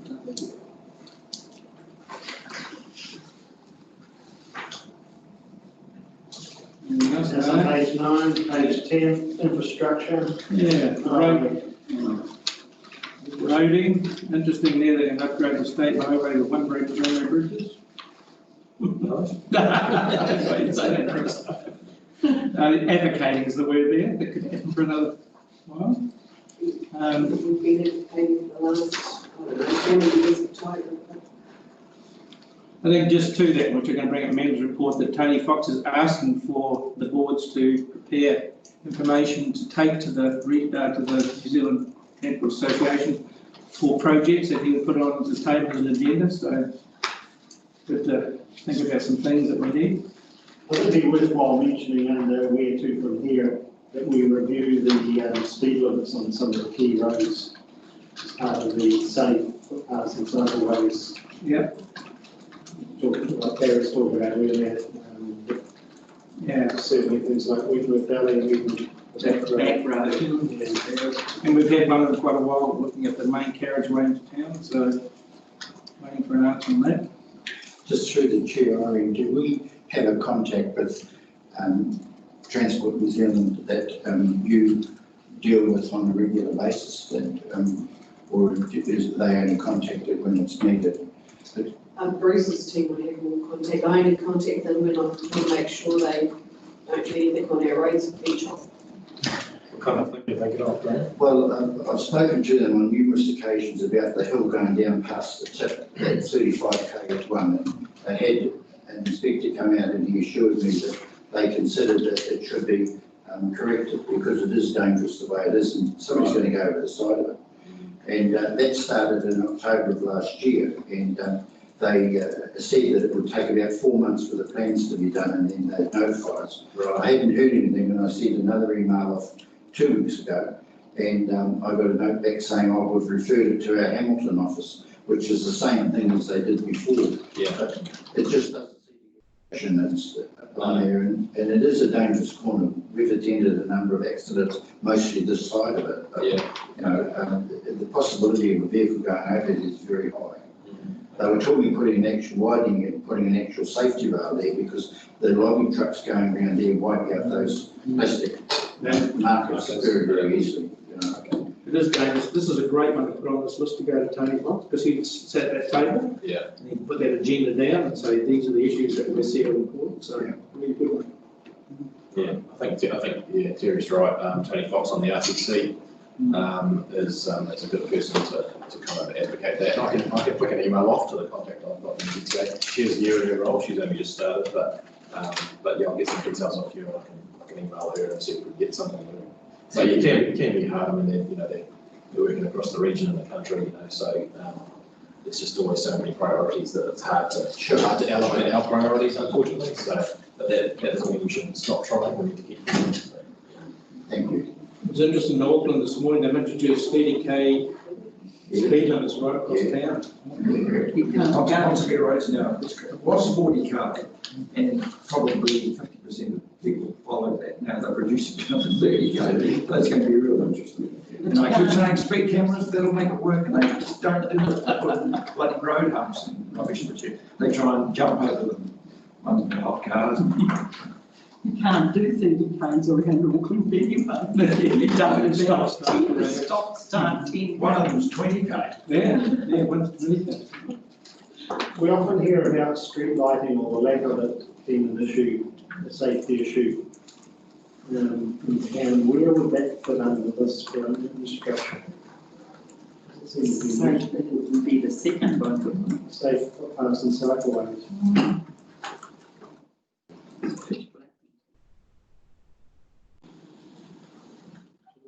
And there to improve the street lighting.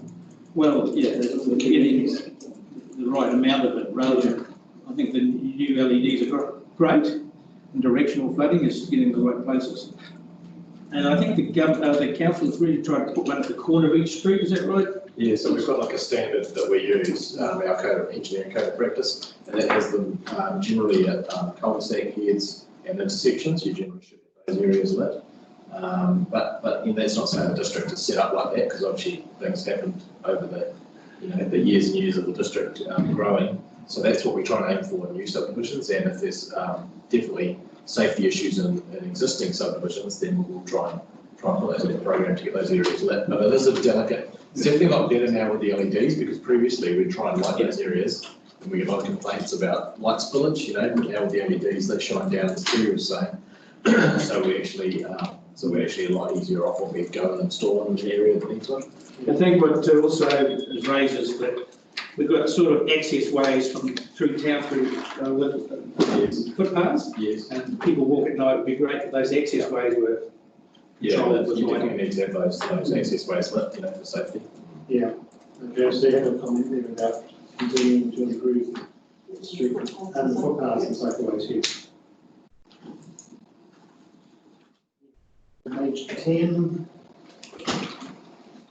We'll go on infrastructure. Yeah.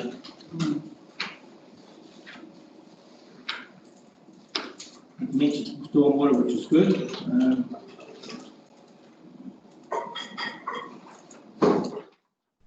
Well, there is a problem, isn't there, with our emergency siren. People, this is at the bottom of the community, national disaster. Yeah. We have this one for tsunamis, but only a certain section of the town can hear it. Yeah, so I'm just wondering, what are we going to update that or what? Well, the councils, they did discuss that, didn't they, recently? Well, it's sort of on hold because the one we're looking at is. IADs are very expensive. And question marks over there. And the sirens are not compliant, so. But I think we're looking at something that's going to be national. And that's why Towering have brought out of it in order to have a national system. You're right, we're not Yes. compliant. We're not. So through the chair, so we're working, Pam and I are working with Waikato Civil Defence, Civil Defence Emergency Management, they're now called.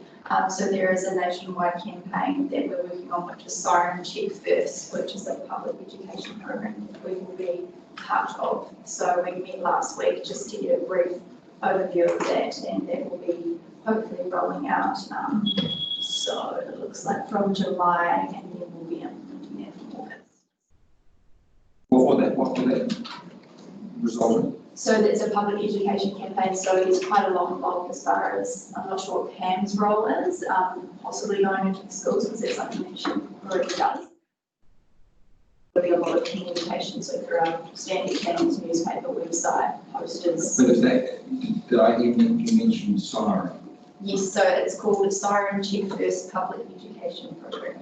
So it was a quick 15-minute meeting just to show us where all the resources were. So as I said, we're looking at doing more in July, and then that will be going out to the public in August. And that's going to be a siren system that will be able to operate.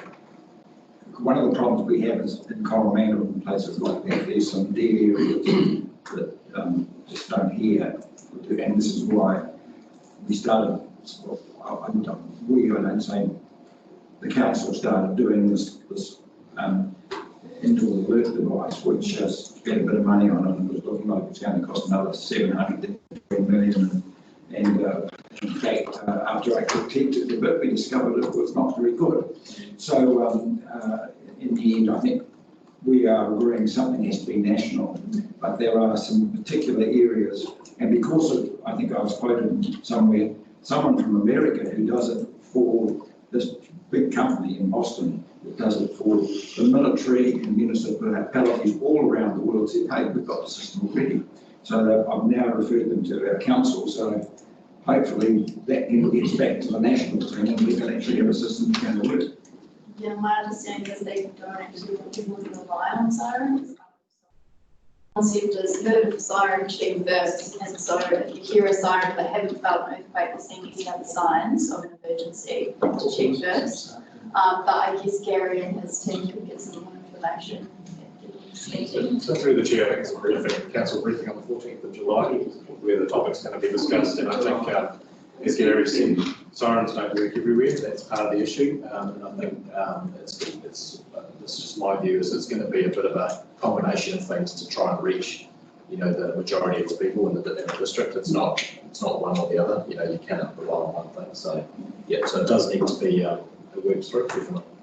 Because a siren is also not effective if you've got double glazing. Or you're deaf. So Or you're deaf.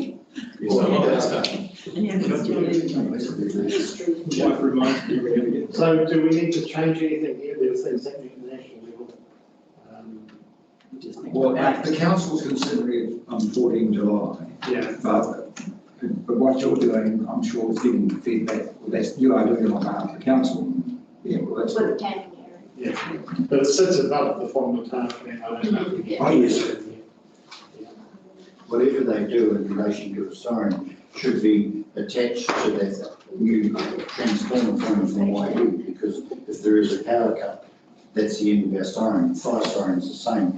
We have to rely on our pages and cell phones if the power goes out. So if it could be connected to that, the other side of it. There might not even be a siren. I think what we're saying is the whole thing's got to be reworked and gone through, you know, because the issue of upgrading sirens is quite expensive, and dealing with the issue that you're talking about, Dave. And if we're not going to reach a reasonable percentage of the population, then you've got to start looking at, is that the best option? Is there a better option? And so there's just a range of things which need to be considered. I think it needs to be a comprehensive, you know, you've got lots of layers so that you can cover off people rather than trying to think one or the other is going to work. So, sure. Yeah, but good points that you raised about the power. Thank you. The final page, construction. Yeah, Couple around here I'd like to discuss. The shoreline management plans is really good. We do have to give effect to WRC and how they're included in that, because they don't have to give effect to us, we have to with them, so the connection is really important. And also the next one is really we should have the resource recycling system into the improved waste management. We should have that mentioned there somewhere. Through the chair, I mean, one of the questions I was asked by a couple of people was, with the recycling that comes out of here for metal and that sort of stuff, does the council get that money back when that steel is sold, or is it the smart people that actually dispose of it? So through the chair, so that's smart manage that, so as part of the contract, it comes off what we actually have to pay them. So they basically manage all that stuff. The cost is on them to manage it, but obviously then they get the income that they can get from it. There is that it flattens out any kind of peaks and troughs in the commodities market around steel and all that stuff. So they manage that as part of their contract. Thank you. But the idea with the recycling centre, you would go to that part first and then back down into the waste areas and all that. So you're not in there to decide what to do with it before it gets that far. Right. That's the plan. That's how it works. Yes, correct. Yeah. Thank you. Okay, so moving on, so we've done, so now we move on to projects community would like to see happen. So this is where some of these are historic, and there are others that people have said they'd like to see happen and done. So yeah. So Terry, do you want to get up here? Yeah, well, I just felt some of these were we've got this new document and where these have been done and got dusted, so we don't need to have them in there. And obviously the Whitman Valley, it'll be done by Christmas, so knock that out. I can't see the point of having that. Skate bowl's done. The playground replacement, well, it hasn't been done, but it's just really depreciation. It's going to be come up for recycle, upgrade, the money's in the bank, and it's going to happen when it happens. But they can say that. The Boardwalk extension, well, that was supposed to be done, but it's drifting on, so maybe we can leave that there. But the others I thought needed consideration was the recycling resource centre, having that in there. The curb and channel and store water upgrade. Talking about the signal centre there, right? Yeah. Yeah. Because these things will fall through the LTPs. Friend camping, cycle walkways, community hub, dementia unit, swimming pool cover. And I just thought we'd mention the spatial plan if we think that need to be mentioned there, but it's going to be through the long-term plan. Anyway, that's just up for discussion. But it gives that a bit more grunt. The projects the community would like to see, when somebody read that, they would see that it's just not a playground or a boardwalk. There are other issues that we're trying to address, and I'm sure there's more as well. Yeah, beach road toilet's one that springs to mind. Sorry? Beach road toilet. Yeah, yeah. Really happy with the items that Terry's mentioned there? Yeah, I think so. Yeah, there's a playground replacement behind the fire station. That wouldn't be a priority. Terry, are you saying the money's already set aside? No, that's a priority. When it gets to it, the money should be in depreciation, so it's a renewal. Yeah. So when it gets to that place, when it gets to the time of replacement, that money's sitting there waiting to happen. So it'll just happen. There's no probably doesn't need to be flagged here. Yeah, I just didn't think it would, because it's going to happen. You know, it's going to happen when it's time. Through the chair, so can I just get an understanding of what the purpose of this document is? So is it to collate all the community feedback and have it as the community vision, which then feeds into what we do? To that now, when they weren't obtained from the community feedback. I'm just wondering if the purpose of this is that we're making amendments and then we're sending that back out for feedback. Do we have additional amendments that's part of the feedback process before we introduce it into the document? Well, from my perspective, most of the things that we've mentioned have been fed to us from the community through various avenues, but not necessarily through this process. So, to me then, it doesn't seem like a very robust community process. If we go through this group discussion, we collate what is the most pressing feedback from the community, and then this is what we've got in this document, but then we say we've had this anecdotal feedback through, then we're just going to feed it in, that undermines the integrity of the process. I agree with Thames that this is an important document, and we have to get it right. So if we don't feel that we've got the right engagement, and I don't know if we have or not, but we've had the community discussion, it's been out there. Whether that's enough or not, I don't know. Here it's not, but we'll see. But this is our input, this is our chance to have input, and then the next stages will be how the board feels about it. So that's where your resolution would be to say, is to seek further community engagement. Yeah. So we just get, we go out on something which has got things which are historic now, doesn't make sense. So why go out and consult on the skateboard? Because this was 2013. No, it's the document it was put together after the, when we went out to community consultation. 2016 was upgraded along with It was only done. Just a review though. Yeah, it was done a review, but then this was collated end of last year, beginning of this year. Oh, okay. Aaron put it together. Yeah, Aaron put it together. It's from the feedback that we had from the submissions that came in. But they were a couple of years ago, weren't they? No, it was only just done last year. No, it was, well, it might be close to 80 months ago. That's last year. Was it last year? Even last year. Before the elections? Yeah. Yeah, before the elections. It was about February or something last year. No. Nothing before. Anyway, it was only just last year. So this feedback will go into here. Then I can bring it back to the board. Yeah. And then put it out again. So you reflect that in your resolution. If we're going to seek community engagement. So is it worth then, when we have our workshop after this, we've got further items to discuss that can form part of the amendment that goes to the community for their feedback, so that we're making sure all of our plans or intentions are captured for their feedback? Yeah, I can't see why you can't put anything, this is your chance for the board to say what they need to say. To capture the whole plan, not just, that's a bit. Well, I think we're all in agreement that it has to go out to the community, so therefore we go with that last resolution. So just so I understand that you have now listed a few amendments, you would say that you're updating the plan to make it more relevant, and so then that is the plan that they would go out to the community, so that these amendments will be included, and then the community will be able to agree whether or not to have their input. Yes, I just think that there's items coming through over the day that potentially will be worth capturing those as well, so not just these amendments, the amendments from today.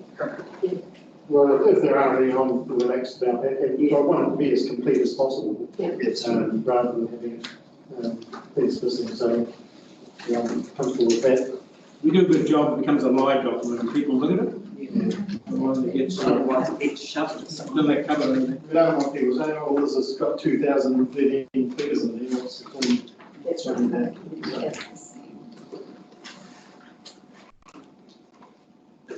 So that brings us, so I think I take your point, Terry, that we are quite light on Whangamata and Untitled too. So it'd be worthwhile, perhaps after this meeting, just checking and see that we've captured. Yeah, well, they can go back and look at this and see what's needed. I know Aura are very proactive and would love to have their say on the document. Yeah, no, well, I think it sounds like the feeling is they will have that opportunity to have that, so we'll put that to the vote in a few minutes. And then page 13.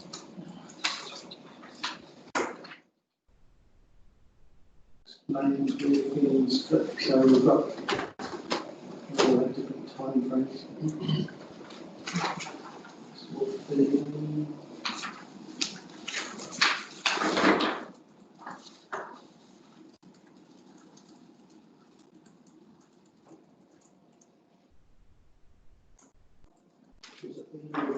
going. So subject to a few further amendments, possibly later on today, we've got a number of points we want to have flagged or changes.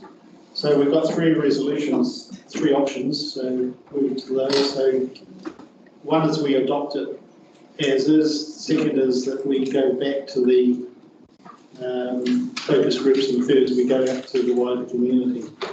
So someone like to move one of those? I do number 3. Okay, moves 3, seconded by Tamsin. I just think we need to update it and then go back. Yeah, no, that's Is that what you're saying though? Yeah. After Except the final. After. Following board amendments, do it say in the first instance? Number 3, we need it. Yeah.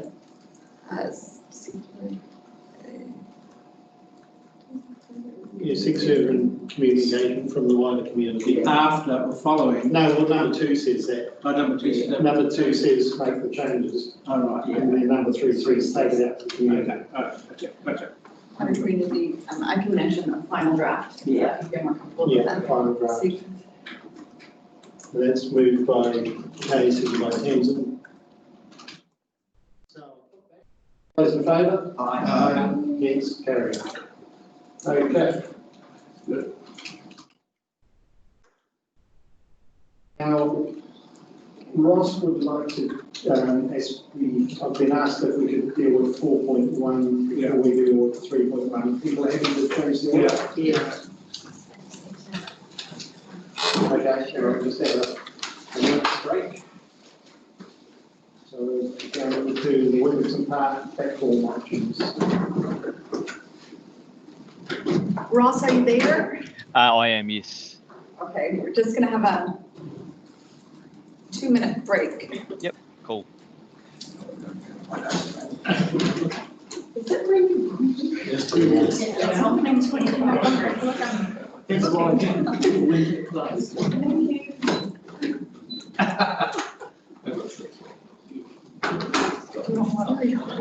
Just, So, we took.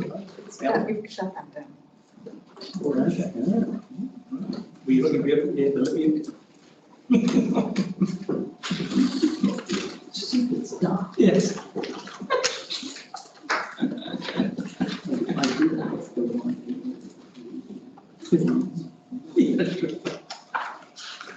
You will get one.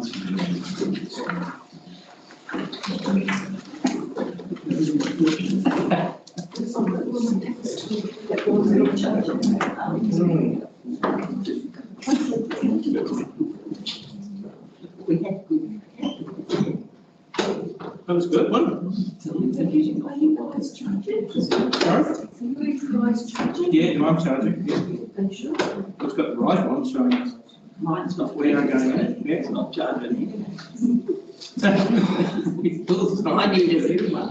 The council. Are you charging now, Ken? Yes, You are? I am now, thank you. You popped out.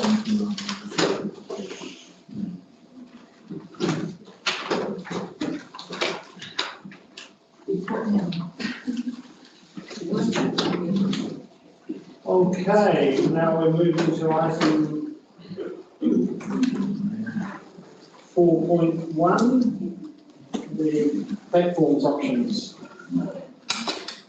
I'll just, so good morning everyone again. I'll just lead off on this one and then I'll get Ross to jump in if he needs to. I asked Ross to write this report, get it on the agenda. Ross actually wasn't involved in the project at all, so I feel a bit bad. I'll kind of drag him into it. But basically, the report sets out that there was a site visit undertaken with the board, the previous board, and it sounds like out of that site was that there's been some community aspirations, and you guys who are board members who were on the previous term might be able to jump in and correct me if I'm right. I wasn't involved in it myself either, so I'm actually not fully up to speed with it. But as I understand it, it was a site meeting.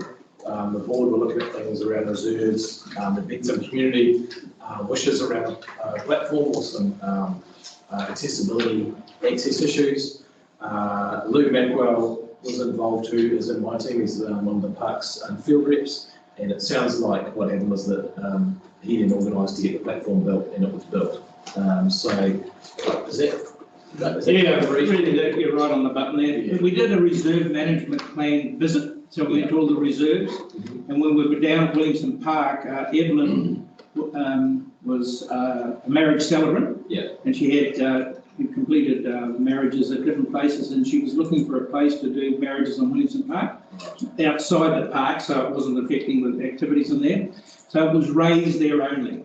And from there, and it was built with, the board didn't know it was built, but it was done. So we just say, thank the council for taking some initiative doing it. However, it sounds like they didn't check out one thing, which is, seems to have caught us out a couple of times now, is about who owns the land and who looks after it and all the rest of it. So that's has raised an issue. Yeah. But the platform there is really for people to utilise. It's within the scope. I don't want to see it go now. It's put there, but the board didn't actually sign off on it. But we just thought that some initiatives took place, and hello, it was there, and that happened. Okay, thanks for that, Terry.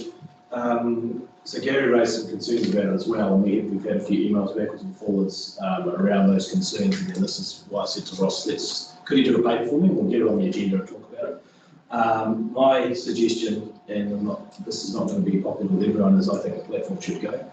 I think we should take it away, and if the board is something that the board are really keen on, then we do the work that needs to be done to make sure that it's legal and everything's done properly, and then put it back there. So I know that's not going to be popular with people that are already using it, and it does cost a little bit of staff. I think it's the right thing to do. I don't think I should be advising the board that we leave something there that actually shouldn't be, doesn't have the right permissions to be there.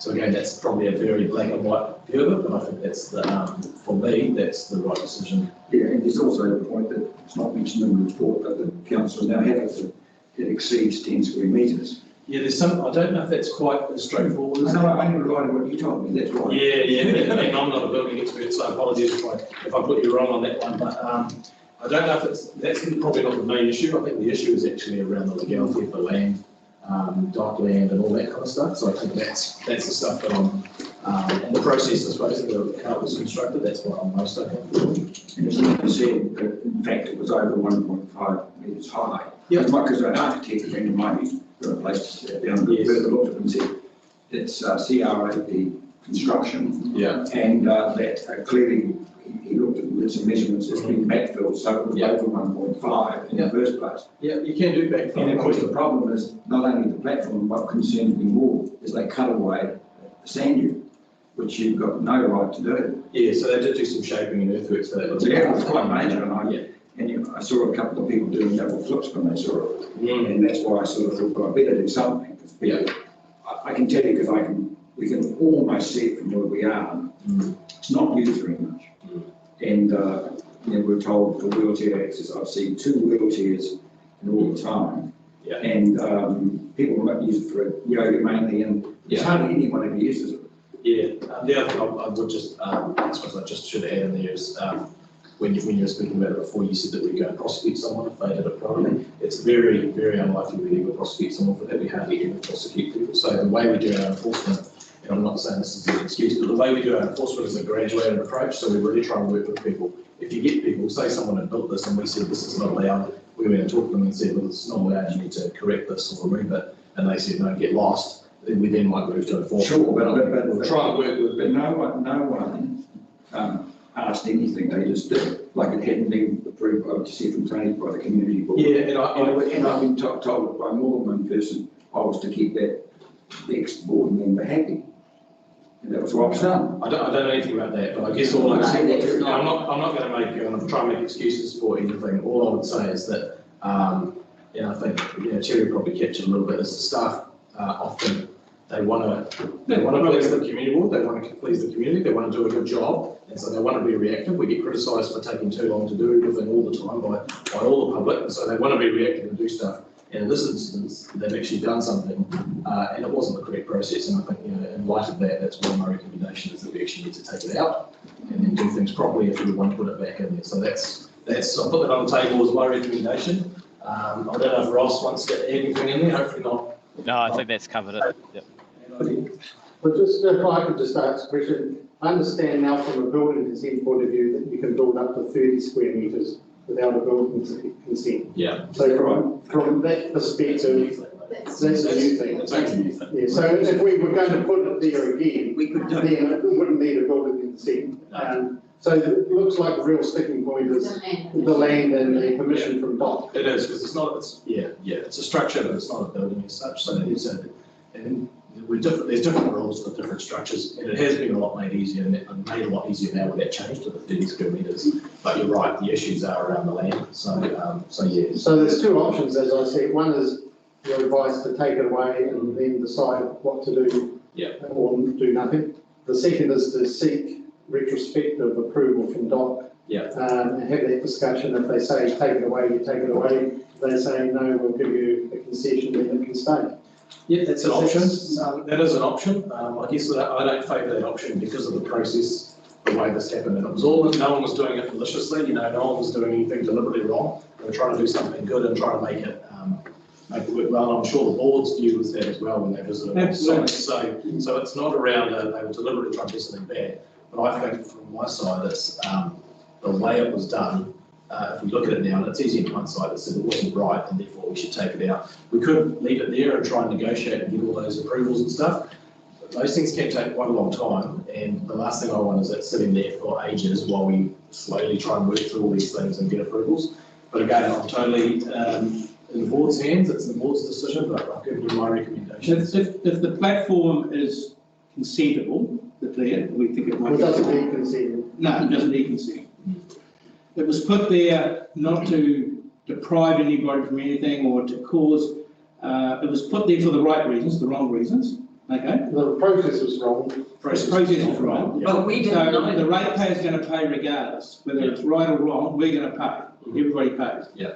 So pulling it out and maybe putting it back, maybe or maybe not, seems to be a waste of money if the decision is discussed through DOC and let that road come to an end. If they said, pull it, why would you not? Through the chair though, I think if we're going to be spending money on seeing whether we can make it compliant, our job is governance of the community and what they want. This hasn't gone through the appropriate community engagement and it didn't come from the community. So I think that we're not presenting ourselves very well if we're continuing to spend money on something that didn't go through the correct community process. I'm not sure you go through community engagement with projects as small as such. But we certainly aren't going to look very foolish if we start throwing money at trying to make this compliant. I don't want to see money thrown out, no. I don't know if they're going to be approach me money. You are, and it is going to cost you, if you decide as a board this is definitely something we want there, it's going to be a bit more expensive to remove it, do the work and then bring it back. I accept that, but unfortunately in some situations I think that has to be the way that we have to do things. When you look at the cost of issue of this 4/6, they're talking 2.5 to take it away,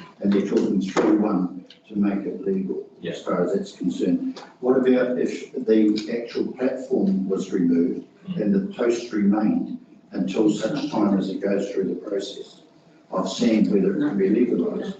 In which case you wouldn't be doing the groundwork that's there, and you have complied by removing the platform. Possibly, yeah. I'm not an expert in that space. It's a good idea to think of it as kind of a halfway, between removing the whole thing and. But then that's what paying for both items, aren't we? But it wouldn't cost us the amount of money to do that. I mean, just to uplift the platform and remove it wouldn't cost as much, and then it is there if we do get approved. Bruce, I'm hearing you. You don't often do this, so you're doing it. You're quite a strong thing here. That I've never seen that before. So you obviously feel that they haven't followed protocol. And you're trying to make a point to the staff, or. Well, I'm not doing it as to put on a show for the staff. So, but I think it's the right thing to do is to take it away because of the way it was built there. And I think as council, we actually should be holding ourselves to a higher standard than what we hold the public to. And so, whilst we wouldn't go and prosecute someone like this, I think we need to hold ourselves to the higher standard that this wasn't the right process. We need to accept that, stand up and say this wasn't the right process. The intent was right, the intent was good, but it was poor process. And for that reason, I think we need to actually we need to take it away and then look at, do we do this, and we do it properly and do it once. And you know, again, I wasn't involved in it, but I take responsibility because it was done by my team. So yeah. Through the chair, Bruce, can I just ask, if a project is sort of muted, it came from the community, several people in the community, we went to the site with Lou and council and everything. Now you're saying it's got to be removed, get permission, brought back, and we pay for it. What I want to know is why isn't due diligence, or whatever you call it, done first to see who on earth the land belonged to? Yeah. I mean, to me, that's quite simple. So that's exactly how it should have been, but. Which is what we thought was happening. And I understand what you're saying, Kate, totally. So why do we now? We didn't even think it was happening, Kate. Yeah, I didn't know it was happening at all. Yeah. No, it was muted. We didn't know it was happening. We thought it was going to be researched and come back to the didn't know it board. was going to be researched. Yeah, it was. It was on the list of It was on the list and it was coming back to the board. It didn't come back to the board, it got built. But why now are we having to pay for it, the ratepayers here, when it's nothing really to do with our ratepayers? This is what happens all the time. Yeah. We ask for research on something and come back to the board. Before we know it, it's built or done or something's happened. It's not often, it's not often the things But, excuse me, we can go back. Anyway, what I'm worried about is, and I'm sorry, Gary, but I walk the beach every morning. It is used quite a bit. Yeah, I don't want to get into, personally. And I think there has to be a way around it. Yeah, the other thing, I don't know what discussions might have been had with individual board members and staff at that stage as well. So we're going back in time. I don't know. I don't think it's getting anywhere. We're all accepting that it shouldn't have been there without DOC approval. Yes. I think that's common understanding. Exactly. Yeah. So there are two things. You either ask for retrospective approval from DOC and they either say yes or no, or you take it away and you can then decide whether to do anything. Yeah. So just asking the question of Ross, are there, Ross? Yes, yep. If we did ask DOC whether it was able to stay or not, how long would that process take? Yeah, that's a good question. We would probably keep pushing it under the control and management agreement for the wider area as part of the boardwalk. So that could take up to 6 months. Up to 6 months. If you're lucky. And when you say if you're incorporating it into a wider discussion, why would there be an additional $3,000 cost? The 3,000, there's processing fees and a possible report. So DOC need to be satisfied that we've gone to iwi, and they also need to be satisfied that there's no adverse effects or it doesn't run contrary to the Conservation Act. They may want a report on that. They may do.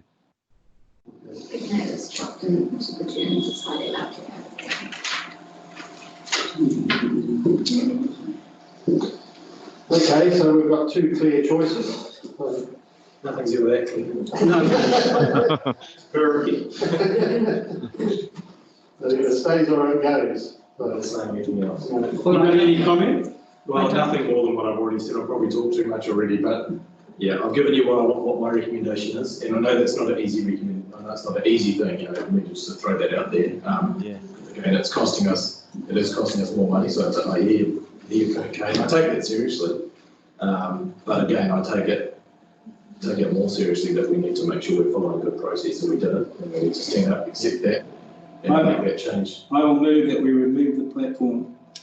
And the foundations, you cannot leave the foundations there. Yeah, that's probably Remove the platform and foundation. Yeah. Seconded. Okay, I'll put that. All those in favour? Aye. Against? I abstain. And I'll abstain too. Good luck, Bruce. Carry. Would you like his abstention? I need a bit of his votes. Beach is getting less and less successful. Thank you. Okay. Thank you. Moving on back. Thanks, Ross. Thank you, Ross. Thank you, Ross. Thanks. So moving back to item 3.1, rent relief for community groups. just like to say at the start that I can see where Councillor Rodney was coming from, but I think it's a bit of a blunt instrument, this one.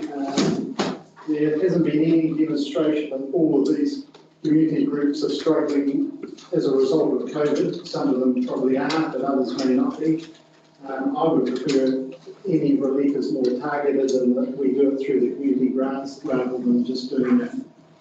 Let's give everyone their rent relief. There will be plenty of other clubs in town who are paying their own costs, their own rents. We're not looking at them here. So rather than just say, let's everyone here get their rent relief, I'd prefer that we say, thanks, but not at this stage. But if you want to apply for a community grant and demonstrate the hardship, we'll look at that process. So through the chair, I promised I'd present this report for Donna, so you have to put it with me again, sorry, because Donna's tied up in Thames. Hear what you're saying, and it's the board decision, and individual boards are going to make their call on how they go. And generally, I agree with you, Ken, that you want to be seeing that there's some hardship, and that's why you're doing that relief rather than doing it as a blanket. I guess what I'd say to that, and this is what I said to the Tairoponu board yesterday, is that, and my laptop's about to die, so I'm going to talk fast. We're only talking about $4,000 total across all of those, that rent. So if you want to start getting into, if you actually want to get into looking at hardship, you're then going to transfer a lot more time and effort onto each of those individual groups, and then you're going to also create a lot more work for staff to go through and assess them and go, is this a genuine hardship or not, and have they demonstrated, oh, you haven't quite given us enough information. So I think my recommendation is it's either a blanket, you do it all, and it's a response to the community around the COVID lockdown and the challenges that the community and the businesses and clubs have been going through, or you just say, no, we don't do it, and people have to stand by themselves. So, as an aside here, Bruce, I think sent to you about concern about not getting the crossing in Ocean Road, which was going to be done when the park was run out of money. Isn't this the time to use that money to actually, because I tell you what, at Christmas time, I observed so many people pushing prams, having to go on the road, just about getting knocked by cars, and I tell you what, if that happened, the council could get prosecuted. I can tell you they've made very wide now the responsibility. We need to get them across the road because they come from all that side of town, that's where the people come from. And so they can get across and go safely down to the beach, because it's. So just on this one, we're digressing a bit, but with your permission, Chair, we'll carry on. Digress one time. Yeah. So are you talking about we need a zebra crossing as opposed to? No, we've already got, no, they need a zebra crossing. Yeah. They can stop in the middle of the road, then they go across and they have the wall. So they can't get, they can't get the curb channel needs to be shaped. So is there no pram crossing? No. Reserved? No. Okay. And it was going to be done. Follow you now. Sorry, I was totally going to be done. Yeah. It just would be nice that people can. No, we'll do that. Yep, we'll do that with all the right commissioners too. Sorry. It was part of the plan. Yeah, I missed what you did. Wait till they finish their side discussion. Okay. Okay, sorry, sidetracking. I'm just trying to stimulate. Bruce. Through the chair, I just want to understand this 20K. Is this for the 2019 to 2020? No, 2021. Okay, so what happened to the $10,000 left over from? We lose it, it's gone. But why can't we use that for today? This rent, so through the chair, this rent is next year's rent. This year's grant money for some of these groups have already had a community grant to a community board grant to assist with their, because they demonstrated hardship last year. So some of them have used that process already. What I'm suggesting is others, if they're struggling, they use the same process.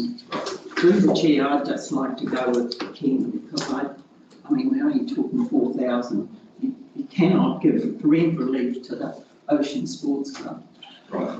And that's what I say to Bruce about this is all or nothing. I agree with you, it's all or nothing. Yeah. It's because we've got 100 and something service groups in town, so this is only a small window of them, and those other ones will be thinking where they fit into this. So I think we don't go with it.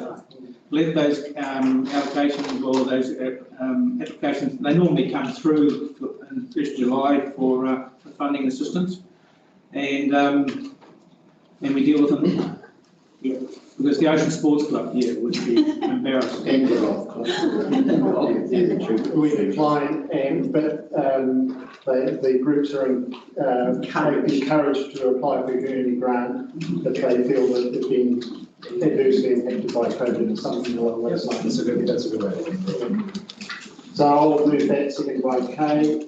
All those in favour? Aye. Against? Carried. Thank you, John. Keep going.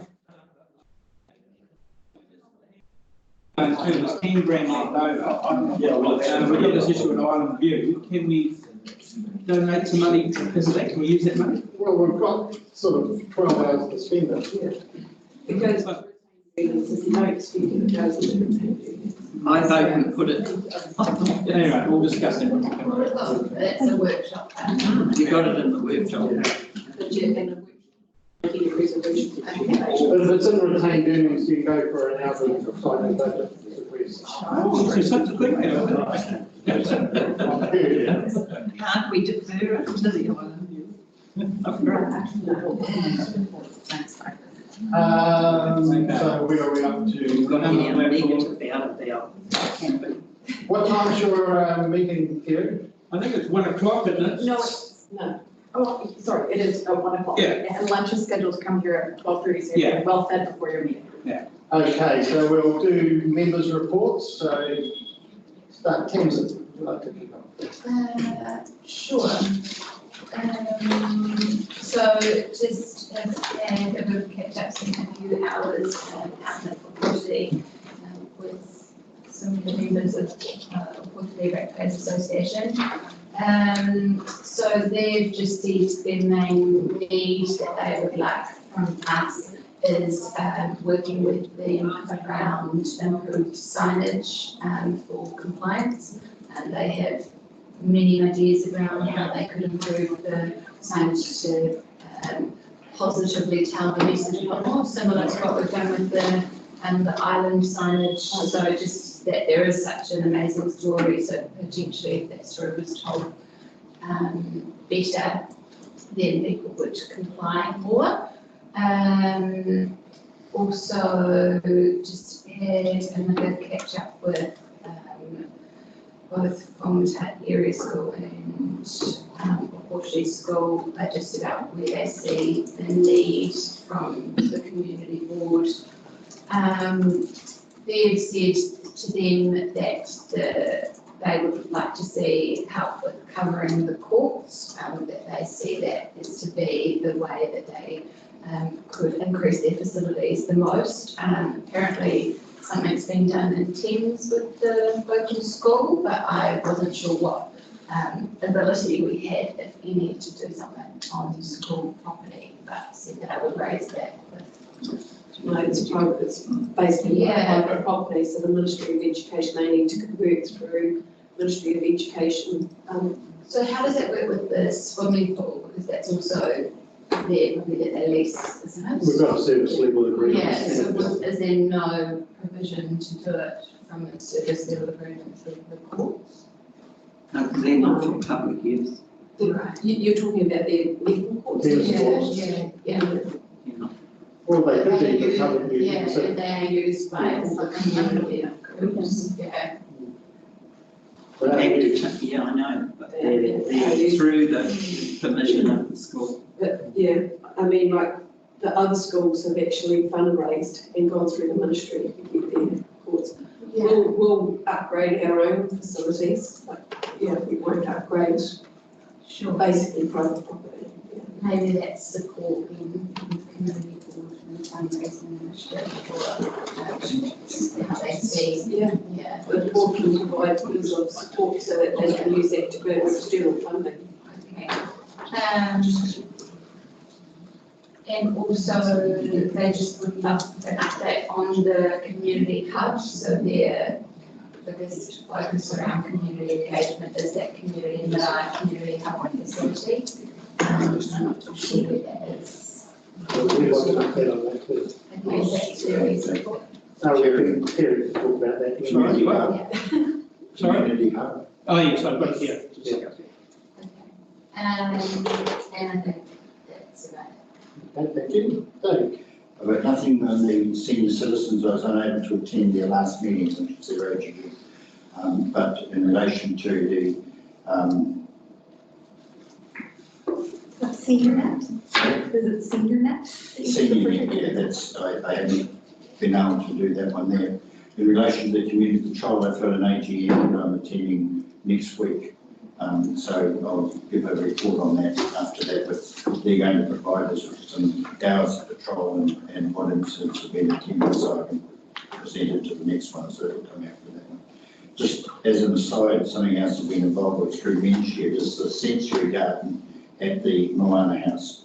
And we have completed the, Menshire have completed the raised gardens and the pagodas that have been built in there, and we only have a gazebo to go in. We managed to get $7,000 from Lions to contribute to that, which is done. And in fact, the prices that they were given, the $7,000 only covered the gazebo, which we're building for them, and have done the other work for the $7,000.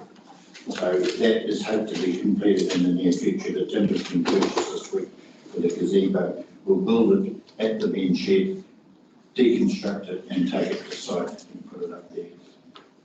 That's all from me. Okay, thank you. Karen.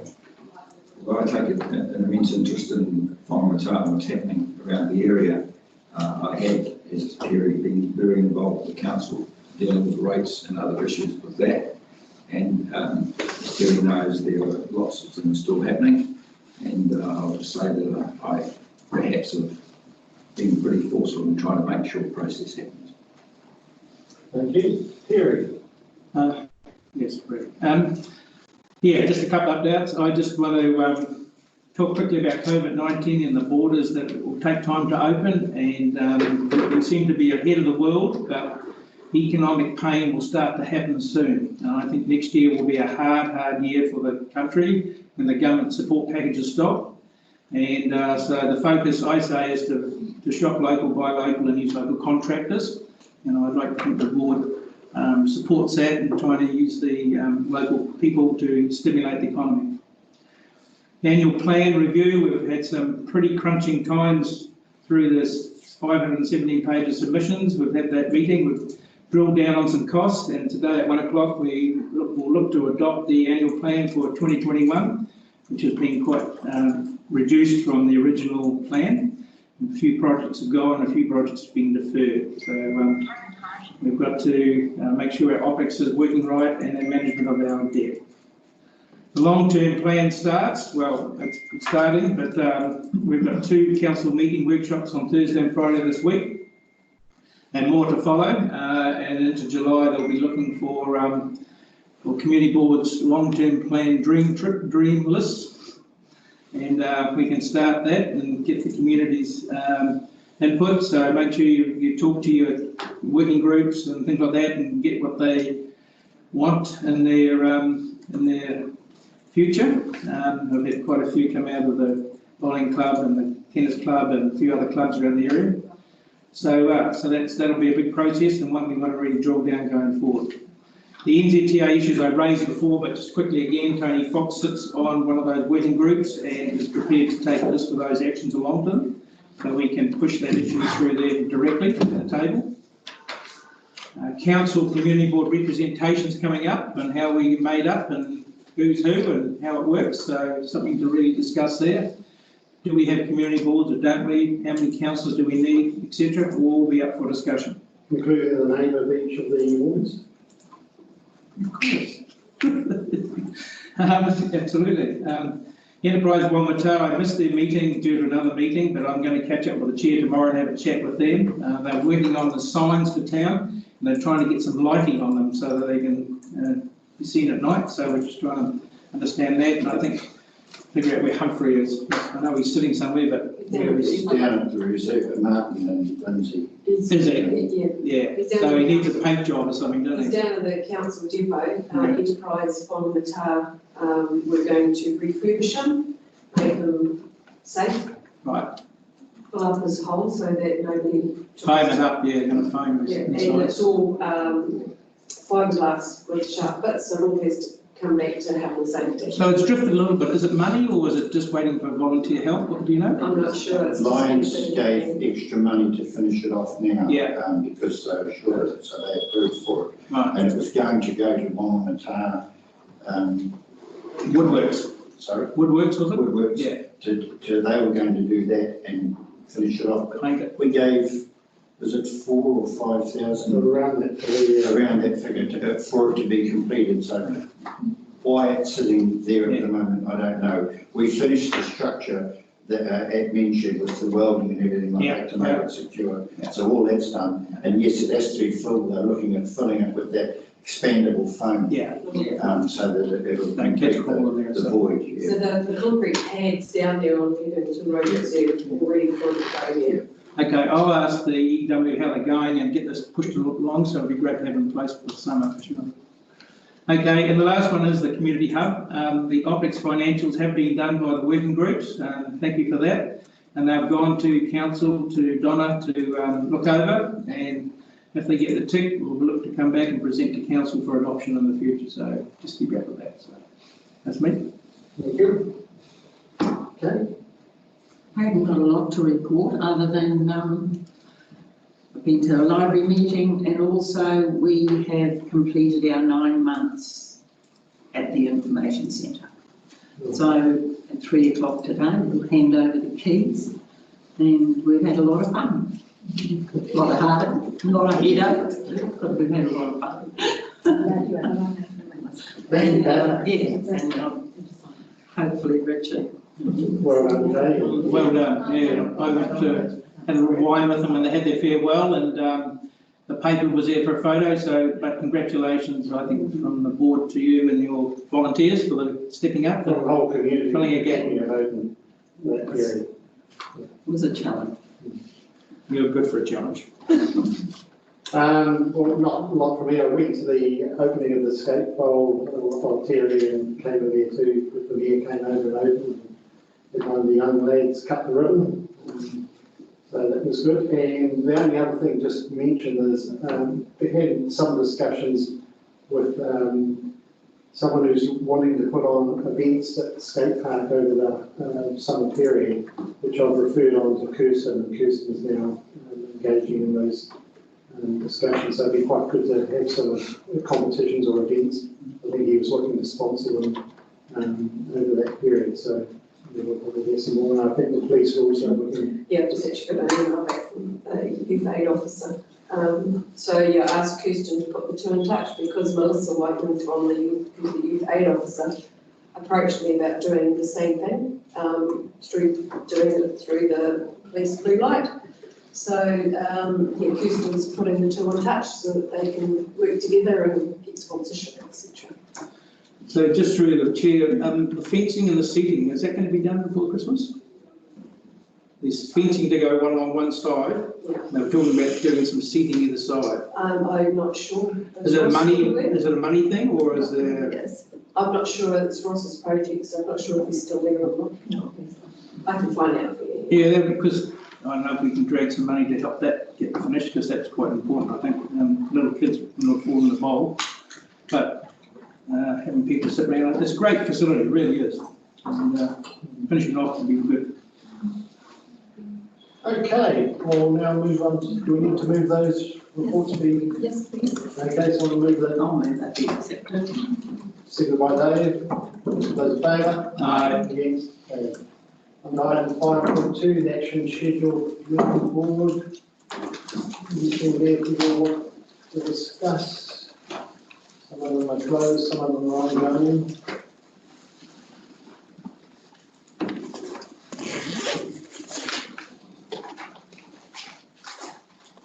One of the first ones Gary's mentioned, and you're happy what's going to happen. I think Bruce has got it. The action schedule about the pedestrian crossing. Yeah, Bruce is like a heavy dog. Okay, that's good. So that, should that be open again? It's shown as closed, should that be open? Well, I think so, yeah. I think it needs some work done. Agree with you. Leave it open. I've just actually checked, and it looks like both tram crossings are there on Google Maps or Google Street View. There is a cedar crossing on there. It looks like both sides have got tram crossings, but I'll check with you guys afterwards. I can show you. No, okay. Well, leave it, I'll put it open and we'll get it sorted and then close it. We could have the All Black front row there and they could lift people up. Right. So it's not appropriate by the sounds of it, it's there.